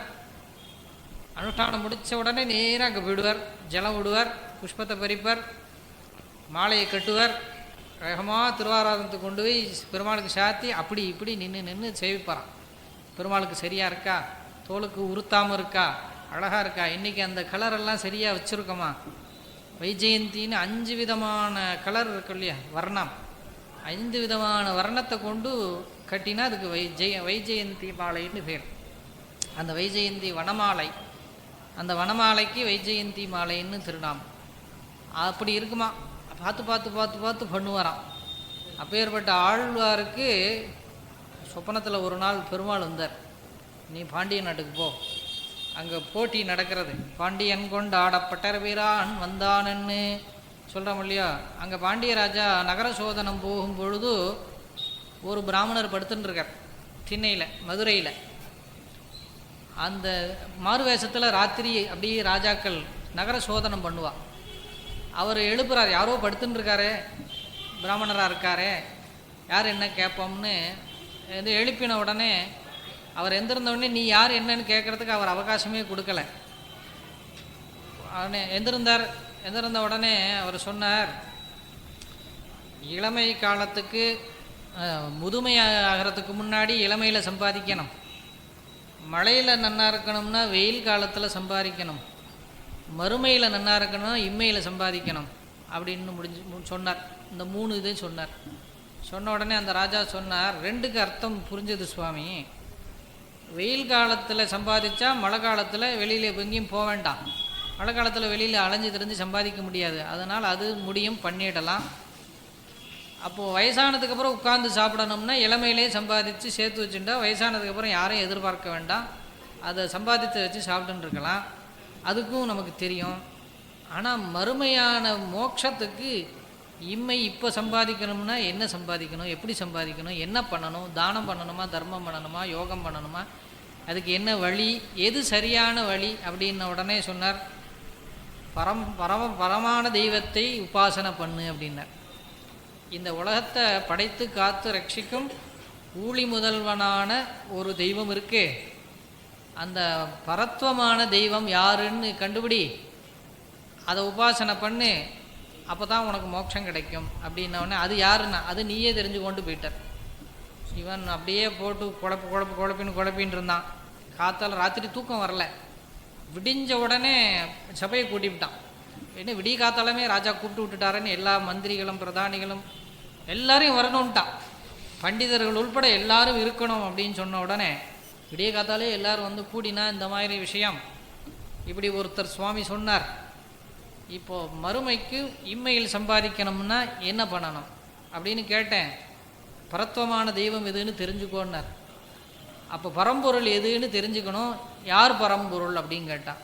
உடனே அங்கே இருந்த பண்டிதர்கள்லாம் மந்திரி சொன்னார், இதெல்லாம் நாம் தீர்மானிக்க முடியாது, அதுக்குன்னு வாசித்த வித்வான்கள் இருக்கா, அவளை கூப்பிடுவோன்னு பண்டிதர்கள் எல்லாம் கூப்பிட்டா அவள்கிட்ட சொன்ன உடனே அவள் ஒன்றும் சாஸ்திரம் அதை சொல்லியிருக்கு இதை சொல்லியிருக்கு அப்படி இப்படின்னு சொல்லிகிட்டு இருந்தா. கடைசியில் ஒருத்தரும் ஒரு முடிவும் சொல்லலை. ஒருத்தர் சொன்னால் அதுக்கு மேலே இன்னொருத்தர் இன்னொன்று சொல்கிறார், எல்லாத்துக்கும் ஒரு பிரமாணம் சொல்கிறா. கடைசியில் ராஜாவுக்கு என்ன பண்ணுறதுன்னு தெரியல. மந்திரி ஒரு உபாயம் சொல்லி கொடுத்தார். மந்திரி யார் அப்படின்னா செல்வ நம்பின்னு திருநாமம் அவருக்கு. செல்வ நம்பியை போல திருமாலே நானும் உனக்கு பழவடியேன்னு சொன்னார். அவர் பரம வைஷ்ணவர், ரொம்ப சாத்விகர். அழ்வழக்கு ஒன்றுமில்லா அப்படின்னார். அணிகோட்டியர்கோன் அந்த செல்வ நம்பி எப்பேற்பட்டவர் அப்படின்னா அழ்வழக்கு அப்படின்னார். வழக்கே இல்லையா. இப்போ ஒருத்தரை பார்த்தா ஒருத்தர் அவர் அதை பண்ணினார் அப்படின்னு ஒருத்தர் கை நீட்டி சொல்ல முடியாதான். வழக்கு இல்லாத ஒருத்தரா, வழக்கே இல்லாத வழக்கு, அழ்வழக்குன்னா ஒருத்தர் குறை சொல்கிற அளவுக்கு இருக்கவே மாட்டாராம். யாரும் அவரை பற்றி குறையே சொல்ல மாட்டாளாம். குறை சொல்ல சமயமே கிடையாது, அப்படி நடந்து போகிறான். அதனால் அபிமான துங்கன் செல்வனை போல திருமாலே நானும் உனக்கு பழவடியேன் ஆழ்வார் சொல்கிறார் இல்லையா. அவர் தன்னை தாழ்த்திக்கிறார். செல்வனை போல அந்த செல்வ நம்பி இருக்காரே அவரை போல திருமாலே நான் உனக்கு பழவடியேன், பழைய அடியவன் அப்படிங்கிறார். அது என்ன பழைய அடியவன்? ஆழ்வார் என்ன 2000 வருஷம் இருந்தாரா? இல்லை குலசேகரர் கூட 4000 வருஷம் இருந்தாரா? இல்லை. எந்தை தந்தை தந்தை தந்தை தம்மூத்தப்பன் முதல் பாசுரம் சொல்லியிருக்கார் இல்லையா. என்ன பழவடியன்னா பரம்பரை பரம்பரை பரம்பரை பரம்பரையோ உனக்கு அடியவன்னா. எந்தை என்னுடைய அப்பா, அவருடைய தந்தை, அவருடைய தந்தை, அவருடைய தந்தை, மூத்தப்பன், எத்தனை பரம்பரைக்கு போயிட்டார் பாருங்க. அத்தனை பரம்பரையும் சொல்கிறார். அத்தனை பரம்பரை பரம்பரை பரம்பரையா உனக்கு அடியவன். அதனால் பழவடியேன்னர், பழைய தொண்டன். எப்படி சொல்லிக்கலான்னா என் பெரியவாள்லாம் பண்ணினா நான் பண்ணுறேன், அதில் தான் பெருமை நமக்கு. அதனால் சொல்கிறார், செல்வ நம்பி தான் அங்கே அவர் கூட மந்திரியாக இருக்கார். அவர் ஒரு உபாயம் சொன்னார். என்னென்னா இதெல்லாம் கதைக்கு ஆகாது, பொற்கிளி கட்டு அப்படின்னார். அந்த நாளில் ஒன்றும் முடிவு தெரியலேன்னா ஒரு கிளி கட்டிவிடுவாள். ஒரு பெரிய தூணில் தங்க காசுகளை மூட்டையாக கட்டி வச்சுருவாளாம். அதுக்கு மந்திரங்கள்லாம் சொல்லி ஆவாகனம் பண்ணி வச்சுருவா. அந்த விஷயம் அவள் கேட்குற விஷயத்துக்கு சரியான பதில் சொன்னால் அது தானே வளையும். இப்படியெல்லாம் ஒரு வழக்கம் இருந்ததுனால பொற்கிளி கட்டிவிட்டா, பறை சாத்தி விட்டா, யாரோ வர்றா என்னென்னமோ சொல்கிறா, அது வளைஞ்ச பாடு இல்லை. அப்போ தான் பெரியாழ்வாருக்கு சொப்பனத்தில் பெருமாள் நீ போ அப்படின்னார். எனக்கு என்னப்பா தெரியும், அதில் வித்வான்கள்லாம் ஏதோ சொல்லின்னு இருக்காங்க, அதுக்குள்ளே எல்லா இடத்துக்கும் பரவி இருக்கு. பாண்டியன் இப்படிலாம் பண்ணின்னு இருக்கான், எல்லா இடத்துலையும் அது பேசின்னு இருக்கான். ஆழ்வார் சொல்கிறார், எனக்கு என்ன தெரியும், பெரிய பெரிய வித்வான்கள் சொல்லி அது வளையலை, நான் போய் என்ன சொல்கிறது, என்ன எனக்கு என்ன தெரியும்னா, ஒன்றும் தெரிய வேண்டாம், நான் சொல்கிறேன் போனான், எனக்கு என்ன ஒன்றைத்தானே தெரியும், அதைத்தான் போய் சொல்லு அப்படின்னு. உடனே கிளம்பிட்டார் இவர். போன உடனே இவரை பற்றி தெரியுமோ இல்லையா எல்லாருக்கும். இவர் ஏதோ பூ கட்டுவார், மாலை சாத்துவார், பெருமாள் அப்படி இப்படி பார்ப்பார், இதுக்கு பைத்திய மாட்டோம் அப்படியா. சில பேருக்கு இப்படிலாம் பேர் உண்டு. பெருமாளுக்கு நன்னா அனுபவித்து கைங்கரியம் பண்ணால் அது லூஸு, இப்படி பார்க்கும் அப்படி பார்க்கும், பெருமாளுக்கு பின்னாடியே போகும் அப்படின்னு சொல்லுவாள். அதுதான் பித்தரல்ல மற்ற யாரும் பித்தரே. குலசேகரார் சொல்கிறார், நான் அரங்கனுக்கு பித்தன், மித்த யாவரும் பித்தரே அப்படின்னார். நான் ஒரு பைத்தியம், மித்ததுகள் எல்லாமே பைத்தியம்னார். அவரை என்ன பைத்தியம்னார்? நான் அரங்கன் மேலே பைத்தியம், மித்ததெல்லாம் அல்பத்து மேலே பைத்தியம். இந்த பைத்தியம் பொழைச்சிரும், அந்த பைத்தியங்கள் பொழைக்காதுன்ட்டார் ஆழ்வார். ஏன்னா அரங்கனை பார்த்து பைத்தியத்தோடு அலைஞ்சாக்க அவன் நம்மளை ஆட்கொண்டுருவான், விடமாட்டான். அல்பத்து மேலே ஆசைப்பட்டு அதுலேயே பைத்தியமாக அலைஞ்சா என்ன ஆகும்னா ஒரு நாள் தெருவில் சட்டையை கிழிச்சுட்டு அலைய வேண்டியதான். அதனால் மித்தவாளெல்லாம் என்ன பைத்தியம் சொல்கிறது, அதுகள் தான் பைத்தியம்னு ஆழ்வார் கைகொட்டி சிரிக்கிறாராம் குலசேகர பெருமாள். மித்தவாளை இந்த கேலி பண்ணுற கைங்கரியம் பண்ணுறவாளை பார்த்து யாராவது கேலி பண்ணினா ஆழ்வாரை நினச்சிக்கணும். ஏன்னா ஐயோ இந்த பைத்தியம் உனக்கு பிடிக்கலையே, என்ன பித்தராய் ஒழிந்தேன் எம்பிரானுக்கே அப்படின்னார். அப்போ எனக்கு இந்த பைத்தியம் பிடிக்கணும்னு தான் நான் ஆசைப்பட்றேன். அதனால் நான் பைத்தியமாகவே இருந்துட்டு போகிறேன். என்ன பைத்தியம்னா ரங்க பைத்தியம் பிடிக்கட்டும் எனக்கு. ரங்கா ரங்கா ரங்கா ரங்கா ரங்கான்னு சொல்லிட்டு இருந்தாலே போகிறோம். அந்த பைத்தியம் எனக்கு பிடிக்கட்டும், அந்த பைத்தியம் உங்களுக்கு பிடிக்கலையேன்னு நான் வருத்தப்படுறேன் அப்படின்னு ஆழ்வார் அப்படின்லாம் சொல்கிறார். அதனால் இந்த பெரிய ஆழ்வார் வந்தார். அங்கே இருக்கிற வித்வான்கள்லாம் பார்த்து கேலி பண்ணுறார். இதனாடா இது இங்கே வந்திருக்கு, இன்னும் என்ன சொல்ல போகிறது, நாம் வேதாந்தங்களும் உபநிஷத்துக்களையும் அக்கு வேறு ஆணி வேறாக பிரித்து சொல்கிறோம், இது வளைய மாட்டேங்கிறது, பரத்துவ நிர்ணயம் பண்ண முடியல, இது ஏதோ வந்து நிற்கிறது அப்படின்னு ஒரு மாதிரி நமுட்டி சிரிக்கிறாளாம் எல்லாரும். ஆழ்வார் அதை பார்த்தெல்லாம் கவலைப்படலை. அவருக்கு ஒரே மதி பெருமாள் சொல்லிட்டார், அவ்வளோதான். அங்கே போய் என்ன சொல்ல போகிறோம்லாம் தெரியாது அவருக்கு. பெருமாள் சொல்லியாச்சு, இங்கே வந்தாச்சு. அவர் வந்த உடனே பெரிய அங்கே செல்வ நம்பி இருக்காரோ இல்லையோ, அவர் வேகமாக வரார். வந்து ஏன்னா இவர் 2 பேரும் நண்பர்கள், அடியவர் இல்லையா. வைஷ்ணவம் திருஷ்டுவா தண்டவத் பிரணமே துவின்னு ஒரு வைஷ்ணவனும் சந்தித்தா என்னன்னா தடார்னு விழுந்து சேவிக்கணுமா. பசியன் சோத்தை கண்டார் போலேன்னு ஏற்கனவே சொன்னோம் இல்லையா. பசியில் இருக்கிறவன் சோறு பார்த்தா எப்படி ஆசையோடு போய் அதை அள்ளி சாப்பிடுவானோ, அதேமாதிரி அடியவரை கண்டா தடார்னு திருவடியில் போய் விழணுமா. இவரும் போய் விழுந்தார், அவரும் போய் விழுந்தார், எல்லாரும் சரி. என்னது செல்வ நம்பி அப்பேற்பட்ட வித்வான், ஏன்னா இவர் போய் அவர் காலில் விழுறார். இது ஒரு பைத்தியம். கடைசியில் அவருக்கும் ஒரு பைத்தியப்பட்டான். இப்படி எல்லாம் லூசுகள் இருக்கோ இல்லையோ. அவள் என்ன பண்ணினா, இவா 2 பேரும் ஆனந்தமாக அனுபவிச்சுட்டு பெருமாள் எப்படி இருக்கார், வடவரங்கோயிலுடைய நித்தி திருவாராதனம் கண்டருள்ளாரா, உம்முடைய மாலை கைங்கிறீங்கள்லாம் எப்படி இருக்குது, நந்தவனம்லாம் எப்படி இருக்குது கேட்டவொடனே பெரியாழ்வார் ரொம்ப ஆனந்தமாக அதெல்லாம் சொல்கிறார். ஏன்னா அவளுக்கு பிடிச்சதை தான் கேட்கணும். நல்லா படித்தவாள்கிட்ட கொண்டு சாமானிய கேள்வியில் கேட்கப்படாது. சாமானியாள்கிட்ட போய் பெரிய விஷயங்களெல்லாம் கேட்கப்படாது. கேட்டால் 2க்கும் பதில் இல்லை. அவள் சங்கடப்படுவாள். அவளுக்கு என்ன தெரியுமோ, அவளுக்கு எதில் நாட்டம் இருக்கோ அதைத்தான் கேள்வி கேட்கணும். அதனால் பெருமாள் பைத்தியம் இல்லையா இவர். அதனால் பெருமாளை பற்றி செல்வ நம்பி கேட்குறார். ஆனந்தமாக பதில் சொன்னார். சொல்லிவிட்டு இந்த மாதிரி விஷயம் அப்படின்னு சொன்ன உடனே ராஜா கேட்குறார், என்ன இந்த மாதிரி இவர் விஷ்ணு சித்தர், ஸ்ரீவில்லிபுத்தூரில் இருக்கார், பெருமாளுக்கு கைங்கரியம் பண்ணுறவர், உம்முடைய சந்தேகத்தை தீர்க்க வந்திருக்கார். அப்படியா, ரொம்ப சந்தோஷம், நடக்கட்டுமே அப்படின்னார். அதான் வேண்டிய வேதங்கள் ஓதி விரைந்து கிளியறுத்தான் பாதங்கள் யாமுடைய 10 போய் நின்னார். நாராயணனே பரந்தெய்வம், நாராயண பரம் பிரம்ம தத்வன் நாராயண பரஹா. வேதம் சொல்கிறது நாராயணனே பரம் பிரம்மம், அந்தர்பகிஷ்ட தத் சர்வம் வியாபிய நாராயணஸ்திதா. உள்ளும் புறமும் வெளியும் எல்லாம் நிறைந்தது ஒரு பரபிரம்மம் நாராயணனே அப்படின்னு சொன்னார். சொன்ன உடனே என்னாச்சுன்னா சட்டுன்னு வளைஞ்சுருத்தாது. போய் வளவளம்லாம் மித்த வள மாரி ரொம்ப நேரம் எடுத்துக்கவே இல்லை. அதுதான் பதம். விரைந்து கிளியறுத்தான். செகண்டில் முடிஞ்சது. 2 வாக்கியம். போனார். வேண்டிய வேதங்கள் ஓதின்னு பதம். போய் வளவளன்னு நிறையெல்லாம் சொல்லின்னு இருக்கல. என்ன சொல்லணுமோ வேண்டியது சொன்னார். என்ன சொல்லணும்? நாராயண பரம் பிரம்மா, நாராயணனே பரந்தெய்வம், அவனை காட்டிலும் உலகத்தில் மற்றோர் தெய்வமில்லை, மத்தொன்னும் வேண்டாம் மனமே மதிலரங்கர் கத்தி நம்மைத்த கடலினை கீழ் அப்படின்னு தொண்டரடி புடியாருக்கு ஒரு தனியன் சொல்கிறோம் இல்லையா. ரெங்கனை தவிர இன்னொரு தெய்வம் கிடையாதுன்னார். அவர் எல்லாத்துக்கும் மேலே அவர். இவர் நாராயணனே பரந்தெய்வனை கிளி வளைஞ்சுருத்தோ உடனே ராஜாவுக்கு சந்தோஷம். இவரை தூக்கி வச்சு கொண்டாடி அவருக்கு நிறைய சன்மானங்கள் நிறைய கொடுக்குறான். கொடுத்து அவர் என்ன பண்ண, யானை மேலே ஏற்றி வச்சு ஊர்வலம் விடுறான். சொன்னேன் இல்லையா, குரும் பிரகாஷையே தீமான், குருவை பிரகாசப்படுத்தணும். எப்பேற்பட்ட ஒரு பரம்பொருள் நாராயணன்கிற ஒரு உண்மையை இவருக்கு சொல்லி கொடுத்துருக்கார் இல்லையா, அதை நிரூபிச்சிட்டார் இல்லையா. அதனால் ராஜாவுக்கு சந்தோஷம், கொண்டாடுறான். யானை மேலே விட்டு ஊர்வலம்.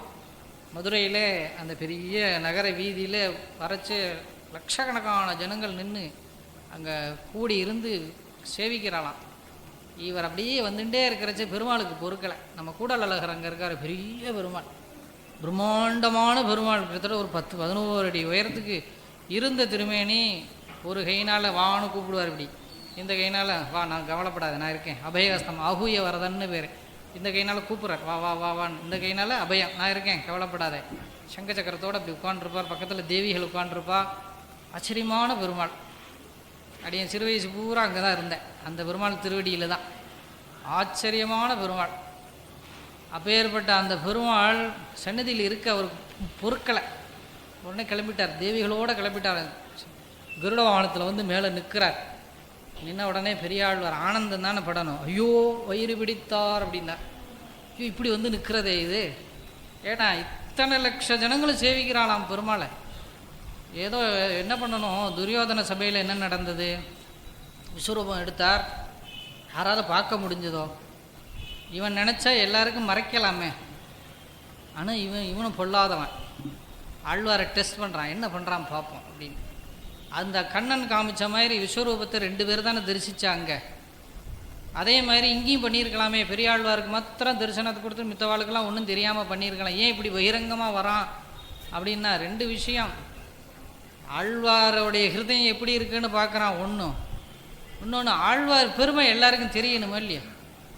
பெருமாள் வந்தால், பெருமாளே வந்தாரே எங்கள் வீட்டுக்கு, அவர் வந்தார் சார், இவர் வந்து நாம் பத்திரிகையெல்லாம் போடுறோமே, டாம் அடிக்கிறோமே, அல்பமான யாதோ ஒரு மனிதன் வரா, அவன் அப்போ ஏற்பட்டவர் இப்போ ஏற்பட்டவர், ஸ்டார் ஆக்கும் ஹீராக்கும் ஏதோ சொல்கிறோம், அவன் வந்தால் பெருமைங்கிறோம், அதுக்கும் நிறைய போஸ்டர் அடித்து ஓட்டுறோம், அதுக்கே இவ்வளோ பெருமைன்னா அப்போ அதை பார்த்து இவன் வீட்டுக்கு இவர் வந்தார் சார் அப்படின்னு நாம் பெருமை வேற பீத்திக்கிறோமே. அல்ப மனிதனுக்கு அவ்வளோ பெருமை, அது அனித்தியம். ஆனால் பெருமாள் வந்தார் அப்படின்னா இன்றைக்கி வரைக்கும் சொல்லின்னு இருக்க முடியும். பெரியாழ்வார் எப்படி தெரியும்னா பெருமாள் வந்ததுனால தெரியும்.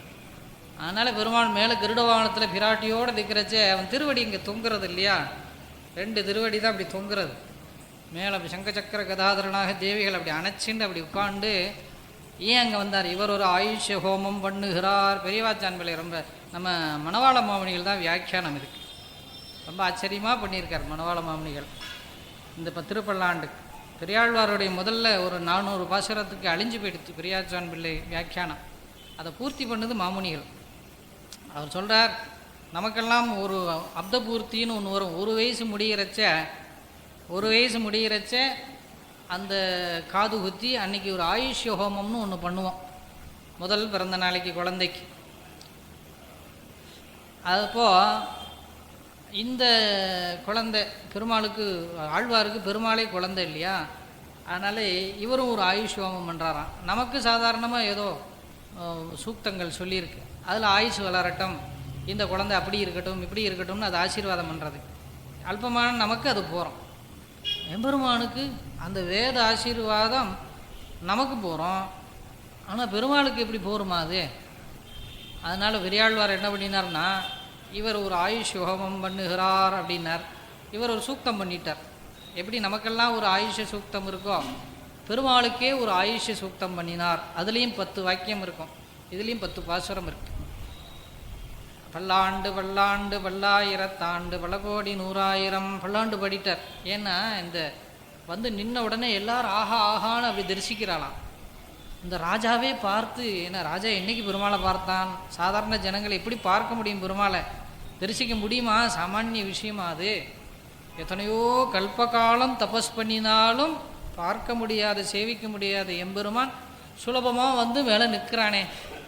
போதா குறைக்கு தேவிகளையும் வேறு அழைச்சின்னு வந்திருக்கான், வந்து தன் திருவடியை வேற இப்படி காமிக்கிறான். அந்த திருவடி சிக்கச்சவேர்னு சங்கச்சக்கர ரேகையோடு மெத்துன்னு இருக்கும் இல்லையா, அதை அப்படி ஆழ்வார் அப்படி சேவித்த உடனே இப்படி வந்து நிற்கிறதே, இந்த குழந்தைய யாரும் இப்படி கண் திருஷ்டி போட்டுற போகிறாளே, இந்த குழந்தைக்கு எதுவும் வந்துட போகிறதே அப்படின்னு தான் தாயாக மாறிட்டார். பெருமாளை குழந்தையாக பவிச்சு பல்லாண்டு பாடுறார். அதில் முதல்ல சேவடி செவ்வி திருக்காப்பு பல்லாண்டு 3 பல்லாண்டு பல்லாண்டு பல்லாயிரத்தாண்டுன்னார். முதல் பல்லாண்டுன்னா நமக்கெல்லாம் 100 வயசு 120 வயசு சொல்லப்பட்டிருக்கு மனித ஆயுஷ். அதனால ஒரு பல்லாண்டு மனிதர்களுக்கு 120 வருஷம் இருக்கணும், அதுதான் பூர்ணம். நம்ம ராமானுஜர் மாதிரி மகான்கள்லாம் 120 திருநக்ஷத்திரம் இருப்பா எப்போவுமே. ஏன்னா பூர்ணமான திருநக்ஷத்திரம் அது. 120 வயசு பெருமாளுக்கு போராது. அப்போ இன்னொரு பல்லாண்டு. அப்போ தேவ வருஷம் அடுத்து. தேவ வருஷம் எப்படின்னாக்கா நமக்கு ஒரு வருஷங்கிறது அவளுக்கு ஒரு நாள். அப்போ நமக்கு 120 வருஷங்கிறது அவள் 120 நாள் அவளுக்கு. அப்போ அதில் கணக்கு பண்ணிக்கணும். அவளுக்கு ஒரு 120 வருஷம்னா அப்புறம் எத்தனைன்னு கணக்கு பண்ணிக்க வேண்டியதான். சரி, அப்போ அந்த வருஷம் போருமா? தேவ வருஷம் போருமா பெருமாளுக்கு? அது வரைக்கும் அவர் இருந்தால் போருமானா போராது. அப்புறம் அதுக்கு மேலே பிரம்ம ஆயுசுன்னு. பிரம்மாவுக்கு என்ன அப்படின்னா, தேவர்களுக்கு எப்படி நமக்கு ஒரு நாளுங்கிறது ஒரு வருஷங்கிறது அவளுக்கு ஒரு நாளோ, அவளுக்கு ஒரு வருஷங்கிறது அவளுக்கு பிரம்மாவுக்கு ஒரு நாள். அப்போது நம்ம கூட்டிகிட்டே போனால் இப்படி வருஷங்கள் லட்சக்கணக்காக மாறிடும்.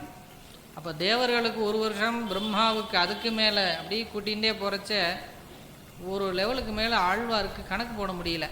பல்லாண்டு மனுஷ வருஷம், தேவ வருஷம், பிரம்ம வருஷம், இத்தனை ஆயுசு போருமாண்ணா? பிரம்மா காலம் மாத்திரம் போருமா பெருமாளுக்கு? அப்புறம் பெருமாள் வேண்டாமாண்ணா? ஐயோ அப்படின்லாம் இருக்கக்கூடாது. அதனால் பல்லாண்டு பல்லாயிரத்தாண்டு பல கோடி 100,000 அப்படின்ட்டார். அதை பெருக்கின்றே போங்கப்பா, அதுக்கெல்லாம் முடிவே கிடையாது. ஏன்னா மணவாள மாமுனியை இன்னும் ஒரு 100 ஆண்டு இன்னைக்கு சொல்லிவிட்டான், நாளைக்கு காத்தால கோயிலில் திருப்பி சொல்லுவான். 100 ஆண்டு நித்தியம் சொல்லிகிட்டே இருந்தா வளர்ந்துட்டே இருக்கும் இல்லையா? மணவாள மாமுனி இருந்துகிட்டே இருக்க வேண்டியதான். அதுதான் மங்களாசாசனம். அதே மாதிரி பெருமாளுக்கும் பல கோடி 100,000 நீ பல்லாண்டு எழுந்தருளிருக்க வேணும், நின் சேவடி செவ்வியதிருந்து திருவடிக்கு ஒரு மங்களாசாசனம். ஏன்னா அதுதான் எல்லாரும் பிடிச்சி இழுக்கிறதே. எல்லாரும் பிடிச்சி இழுக்கிறது திருவடி தான். அதனால் உன் திருவடிக்கு ஒரு பல்லாண்டு. வளவார்கள் வாழ்கின்ற மங்கையை பக்கத்தில் வந்திருக்காளே, அவளை பார்த்து திருஷ்டி போட்டுருவாளே, மங்கையும் பல்லாண்டு. அந்த சங்கை சக்கரத்தை அழகாக அப்படி பிடிச்சுன்னு இருக்காளே, அப்படி ஒரு ஸ்டைல் யாருக்கும் கிடையாது. அப்படி நிற்கிறதே ஒரு அழகு. சங்கு சக்கரங்களன்னே கைகூப்பும். மித்தவாளுக்கெல்லாம் பயம் வரும். சிசுபாலனோ கம்சனோ ராவணனோ அவளுக்கெல்லாம் அந்த சக்கரத்தை பார்த்தா பயம் வரும், அது எப்போ விடுவானோ அப்படின்னு. ஆனால் நமக்கு என்னென்னா சக்கரம் பார்க்குறதே அழகு. சங்கு சக்கரம் இல்லேட்டின்னா பக்தாளுக்கே ரசிக்காது. பெருமாள் அப்படி நிற்கணும் கம்பீரமாக, அப்படி நின்னா தான் அதை பார்த்து நமக்கு அனுபவம் அப்படி வரும். அதனால் சொல்கிறார், இந்த சுடர் ஆழி இருக்கே, இந்த சுடராளிக்கு ஒரு பல்லாண்டு, அதையும் திருஷ்டி போட்டுருவாளே.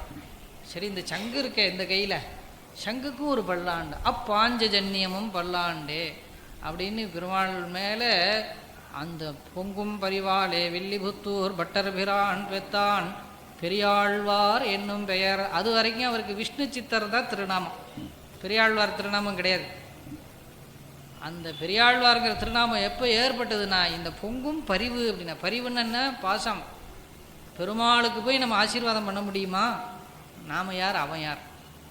பேர்பட்ட பரம்பொருள், அவனை போய் நம்ம நீ தீர்காயுஷா இருப்பா அப்படின்னு நம்ம ஆசீர்வாதம் பண்ண முடியுமான்னா அந்த பரிவு இருந்தால் முடியுமா இல்லையா? அவளுக்கெல்லாம் என்ன துக்கம் அப்படின்னா, நித்தியம் அவளுக்கு ஒரு துக்கம் இருக்குமா? என்ன துக்கம்னா, ஐயோ திருவேங்கடமுடியான் சாப்பிட்டானா தெரியலையே, குளிரருவி வேங்கடமே, அது குரங்குகளாக சுற்றின்னு இருக்குமே, மனுஷ சஞ்சார். இப்போ தானே ஜிலுன்னு இருக்குது திருப்பதி. இன்றைக்கி போனால் இறங்குனா போகிறோம், காப்பி சாப்பிட்றோம் இறங்கின உடனே. அன்றைக்கி யார் காப்பி கொடுக்கறதா? தங்குறதுக்கு இடமா இருந்தது. குளிரருவி வேங்கடம் அப்படிங்கிறார். சிலுன்னு இருக்குமா திருவேங்கடம். எப்படி இருந்ததுன்னா, மந்திவாய் வடவேங்கட மாமலை அப்படின்னார். வானவர்கள் சந்தி செய்ய நின்னான், குரங்குகளாக தாவி தாவி அங்கே அப்படி இருக்குமா, விளையாடின்னு இருக்குமா, மரங்கள்லாம் அப்படி சூழ்ந்துருக்குமா, குளிர் ஆட்டி விடுவாங்க. அதனால் அப்பேற்பட்டதான திருவேங்கடமுடையான் இன்றைக்கி சாப்பிட்டாரா தெரியலையே இந்த அர்ச்சகர் இன்றைக்கி. மேலே அந்த நாளில் மேலே போயிட்டு கீழே இறங்கிடுவாளாம். இப்போன்னா அங்கேயே தங்குறோம், எல்லாரும் போய் தங்குறோம், கண்டதையும் பண்ணுறோம். இப்போது திருவேங்கடத்தோட மகத்துவமே போயிடுத்து இப்போ. ஆனால் அங்கே மலமூத்திர விசர்ஜனம் கூட அந்த நாளில் கிடையாதான். யாரும் அங்கே போய் தங்க மாட்டாளாம். அப்படி இருந்த சுத்தமாக இருந்த திருவேங்கடம் அந்த நாளில் அப்படி இருந்தது. ஆழ்வார் காலத்தில் பயப்படுவாளாம். ஏன்னா மலையே திருவுடம்பு அப்படின்னு.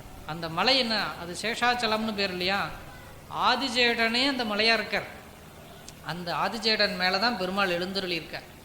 அப்போய் மலமூத்திரங்கள்லாம் அங்கே போகலாமான்னா, அதனால் பெரியவா என்ன பண்ணியிருக்கா, அந்த நாளில் காலையில் ஏறுவா, திருவாராதனை முடிச்சு கீழே வந்துடுவாளாம், திருப்பி ஏறுவாளாம். அப்படி பண்ணியிருக்கா கைங்கரியம்.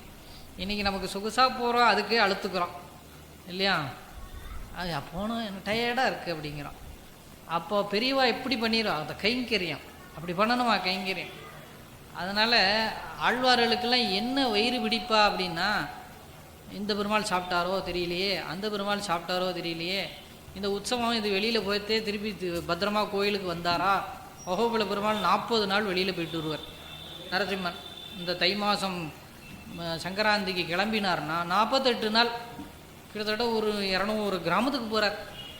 அங்கே அகோபில க்ஷேத்திரத்தை சுற்றி இருக்கிற 200 கிராமத்துக்கு போயிட்டு எப்போ போகிறார், எங்கே தங்குறார், எங்கே சாப்பிட்றார், என்ன பண்ணுறார் ஒன்றும் தெரியாது பாவம். ஏன்னா பக்தர்களை பார்க்குறதுக்கு அவ்வளோ துடிப்பு பெருமாளுக்கு. இன்றைக்கும் நடந்துன்றிருக்கு. அங்கே இருக்கிற வேடுவ ஜனங்கள் தான் காவல், பின்னாடி ஓடுவா. இன்றைக்கும் பெருமாளுக்கு கல் அந்த அந்த அந்த நாளில் வில்லெல்லாம் வச்சுட்டு வர மாதிரி இன்றைக்கும் வர ஆவாலாம், கையில் வில்லு அம்பெல்லாம் வச்சுட்டு ஜெய் ஜெய் நரசிம்மா ஜெய் ஜெய் நரசிம்மா. பின்னாடியே 100கணக்கான ஜனங்கள் ஒவ்வொரு கிராமத்துக்கும் போகிறச்சே தோரணங்கள்லாம் கட்டி எங்காத்து மாப்பிள்ளை வரார் எங்காத்து ஏன்னா அந்த அகோபில நரசிம்மன் வந்து செஞ்சுலக்ஷ்மின்னு தாயார், அவள் வேடுவ குலத்தில் அவதரிச்சா. அங்கே செஞ்சு குளம்னா வேடுவர் குளம்னு பேர். அந்த ஆந்திராவில் இன்றைக்கி அந்த கடப்பா அந்த ஏரியாவில் நிறையா இருக்குது, அங்கே தான் அகோபிலம் இருக்குது. அந்த வேடுவ குலத்திலே தாயார் அவதரித்து பெருமான் நரசிம்மனாகவே போய் திருக்கல்யாணம் பண்ணிட்டு அங்கே எழுந்தருளி இருக்கார். அதனால் அங்கே இருக்கிற ஜனங்களுக்கெல்லாம் பெருமாள்னு சொல்ல மாட்டா யாரும், எங்கள் மாப்பிள்ளை வரார், எங்கள் மாப்பிள்ளை. எங்கள் ஸ்ரீவில்லிபுத்தூரில் ரெங்கம்மனார் எப்படி சொல்கிறோமோ மாப்பிள்ளைன்னு சொல்கிறோமோ அதே மாதிரி நரசிம்மன் அங்கே இருக்கிற ஜனங்களுக்கெல்லாம் மாப்பிள்ளை. அங்கே இருக்கிற செஞ்சுலக்ஷ்மி தாயார் தான் பொண்ணு அவளுக்கு. அதனால் என்ன பண்ணுவாள், பெருமாளும் தாயாரும் வழும்போது எங்கள் பொண்ணு வருது, எங்கள் மாப்பிள்ளை வரார் அப்படின்னு அந்த மாதிரி பார்க்க முடியாது. அப்படி நம்ம வீட்டுக்கு நம்ம பொண்ணு மாப்பிள்ளையும் வந்தால் எப்படி நாம் கொண்டாடுறோம், மேலே எங்கேயும் குதிக்கிறோம், அதை விட 10 மடங்கு அவள் குதிக்கிறாள். இன்றைக்கி நடந்துன்ருக்கு. 40 நாள் வெளியில் போயிட்டு ஒவ்வொரு இடத்துலையும் கொண்டாட்டம் அவருக்கு. வந்து கடைசியில் 48வது நாள் சந்நிதிக்கு வந்து சேருவார். அதெல்லாம் பயமாக ஆழ்வாருக்கு, ஐயோ இது கிளம்பி போச்சே வெளியில், ஒழுங்காக இப்போ இந்த பொண்ணையும் வேற கூட்டின்னு போயிருக்க, ஒழுங்காக கூட்டின்னு போயிட்டு வரணுமே அப்படின்லாம் ஆழ்வார்கள் கவலைப்படுவாளாம். அதனால் அவளுக்கு வயிறு பிடிக்கும். அவர்கள் வயிற்றில் எப்பவும் ஒரு சூடு இருந்துகிட்டே இருக்கணும். நம்ம குழந்தை வெளியில் போயிடுத்துன்னா அது வர்ற வரைக்கும் நம்ம இந்த அம்மாவுக்கு ஒரு பயம் இருந்துகிட்டே இருக்கும், இது ஒழுங்காக வந்து சேரணுமே, வம்பு வம்பு இல்லாமல் வந்து சேரணுமே அப்படின்னு. பெருமாளுக்கு ஒரு கைங்கரியமும் ஒரு திருவாராதனமும் உற்சவங்களும் நன்னா நடக்கணுமேன்னு இவ பரிவு. அதனால்தான் பொங்கும் பரிவாளே. அதில் பெரியாழ்வார் ரொம்ப அதிகத்துக்கு போயிட்டார். எல்லா ஆழ்வாருக்கும் பரிவு உண்டு, ஆனால் பெரியாழ்வாருக்கு அதீதமான பரிவு. அதனால தான் அவருக்கு பல்லாண்டு பாடுறார். அதனால் பொங்கும் பரிவாளே வெள்ளிபுத்தூர் பட்டர்பிரான் பெத்தான் பெரியாழ்வார் என்னும் பெயர் அப்படின்னு ஆழ்வாருடைய ஒரு பெரிய வைபவம். ஆழ்வாருக்கே அடுத்ததாக ஆண்டாள் திருமலை அவதரித்து அவளும் பாசுரங்கள் பாடி பக்தி ஞான வைராக்கியத்தோடு எம்பெருமான் இவர் திருக்கல்யாணம் பண்ணி வச்சார். திருமகளைப் போல் ஒரு மகள் வளர்த்தேன் செங்கன்மாள் வந்து கொண்டு போனான் அப்படின்னார். திருமகளைப் போல் ஒரு மகள் வளர்த்தேன்னர். அப்படி வளர்த்தேன் இவன் கொண்டு போயிட்டானே அப்படின்னு ஒரு பாசுரம் பண்ணுறார். அப்படி கோதையை அப்படி வளர்த்தாராம் அவர். அல்லது பெருமாளுக்கே மாமனாரமும் ஆயிட்டார். அதனாலேயும் அவருக்கு பெரிய பெருமாள். யார்? ஸ்ரீரங்கம் பெருமாள். அவருக்கு பெரிய கோவில், பெரிய பெருமாள், பெரிய தளிகை, பெரிய வாத்தியம், பெரிய குருடன், எல்லாம் அவருக்கு பெருசு தான். அதே மாதிரி இவர் மாமனார் எப்பேற்பட்டவர், ஆழ்வாரில் வந்தோன்னா பெரிய ஆழ்வார். ஆழ்வார்களில் சாதாரண இல்லை, அவர் பெரிய பெருமாள் இல்லையா, அதனால் ஆழ்வார்கள் இவர் பெரிய ஆழ்வார். ஏன்னா தன் திருமகளை அவருக்கே கொடுத்துட்டு மாமனாராக இன்றைக்கும் சமஸ்தானம். எங்கள் ஸ்ரீவில்லிபுத்தூரில் பார்த்தோம்னா நடுவில் பெருமாள், இந்த பக்கம் ஆண்டாள், அந்த பக்கம் கருடன். இந்த கருட ஆழ்வார் எப்பயும் வாசலில் இங்கே தான் நிற்பார். வாசலில் இருந்தவர் கொண்டு பக்கத்தில் ஏன் வச்சுப்பானே அப்படின்னா, கருடன் பெரியாழ்வார் தான், கருடனுடைய அவதாரம் தான் பெரியாழ்வார், கருடாம்சம். அதனால் தன் மாமனார் அப்படிங்கிற ஸ்தானத்தில் தன் பக்கத்திலேயே வச்சுருக்காராம். அதனால் பெருமாளை போல ஒரு சமத்துவமாக மரியாதை கொடுக்குற தெய்வம் உலகத்தில் கிடையவே கிடையாது. தன் பக்தனுக்கும் கீழே இறங்கி வந்துடுவானாம். அதை இன்றைக்கும் ஸ்ரீவில்லிபுத்தூரில் காமிச்சுருக்கார். தன்னுடைய மாமனாருங்கிற ஒரு மரியாதையினால் கருடனுக்கு சமஸ்தானம். அப்பேற்பட்டதான அந்த ஆழ்வாரோடையே அந்த காலத்திலேயே அவதரிச்சான் நம்ம ஆண்டாள். திருவாடிப்புறத்தில் ஆண்டாளை பற்றி நமக்கு நல்லா தெரியும். அதனால் அந்த ஆண்டாளையும் எம்பெருமானுக்கே சமர்ப்பித்தார். பாமாலை பூமாலை சூட்டி கொடுத்தவளை இவர் பெருமாளுக்கே சமர்ப்பித்து பெரிய ஆழ்வாருங்கிற திருநாமம் ஏற்பட்டு அவரும் எழுந்தருளி இருந்தார். மித்த ஆழ்வார்கள் வைபவம் நாளைக்கு அனுபவிப்போம். அதோட பாண்டுரங்க சரித்திரமும் நாளைக்கு அனுபவிக்கலாம். பாண்டுரங்க தாசர்களை பற்றியும் நாம் அனுபவிக்கணும். ஆழ்வார் எம்பெருமானார் ஆண்டாள் ஜீயர் திருவடிகளே சரணம், ஜீயர் திருவடிகளே சரணம். சர்வத்திர கோவிந்தநாம சங்கீர்த்தனம்.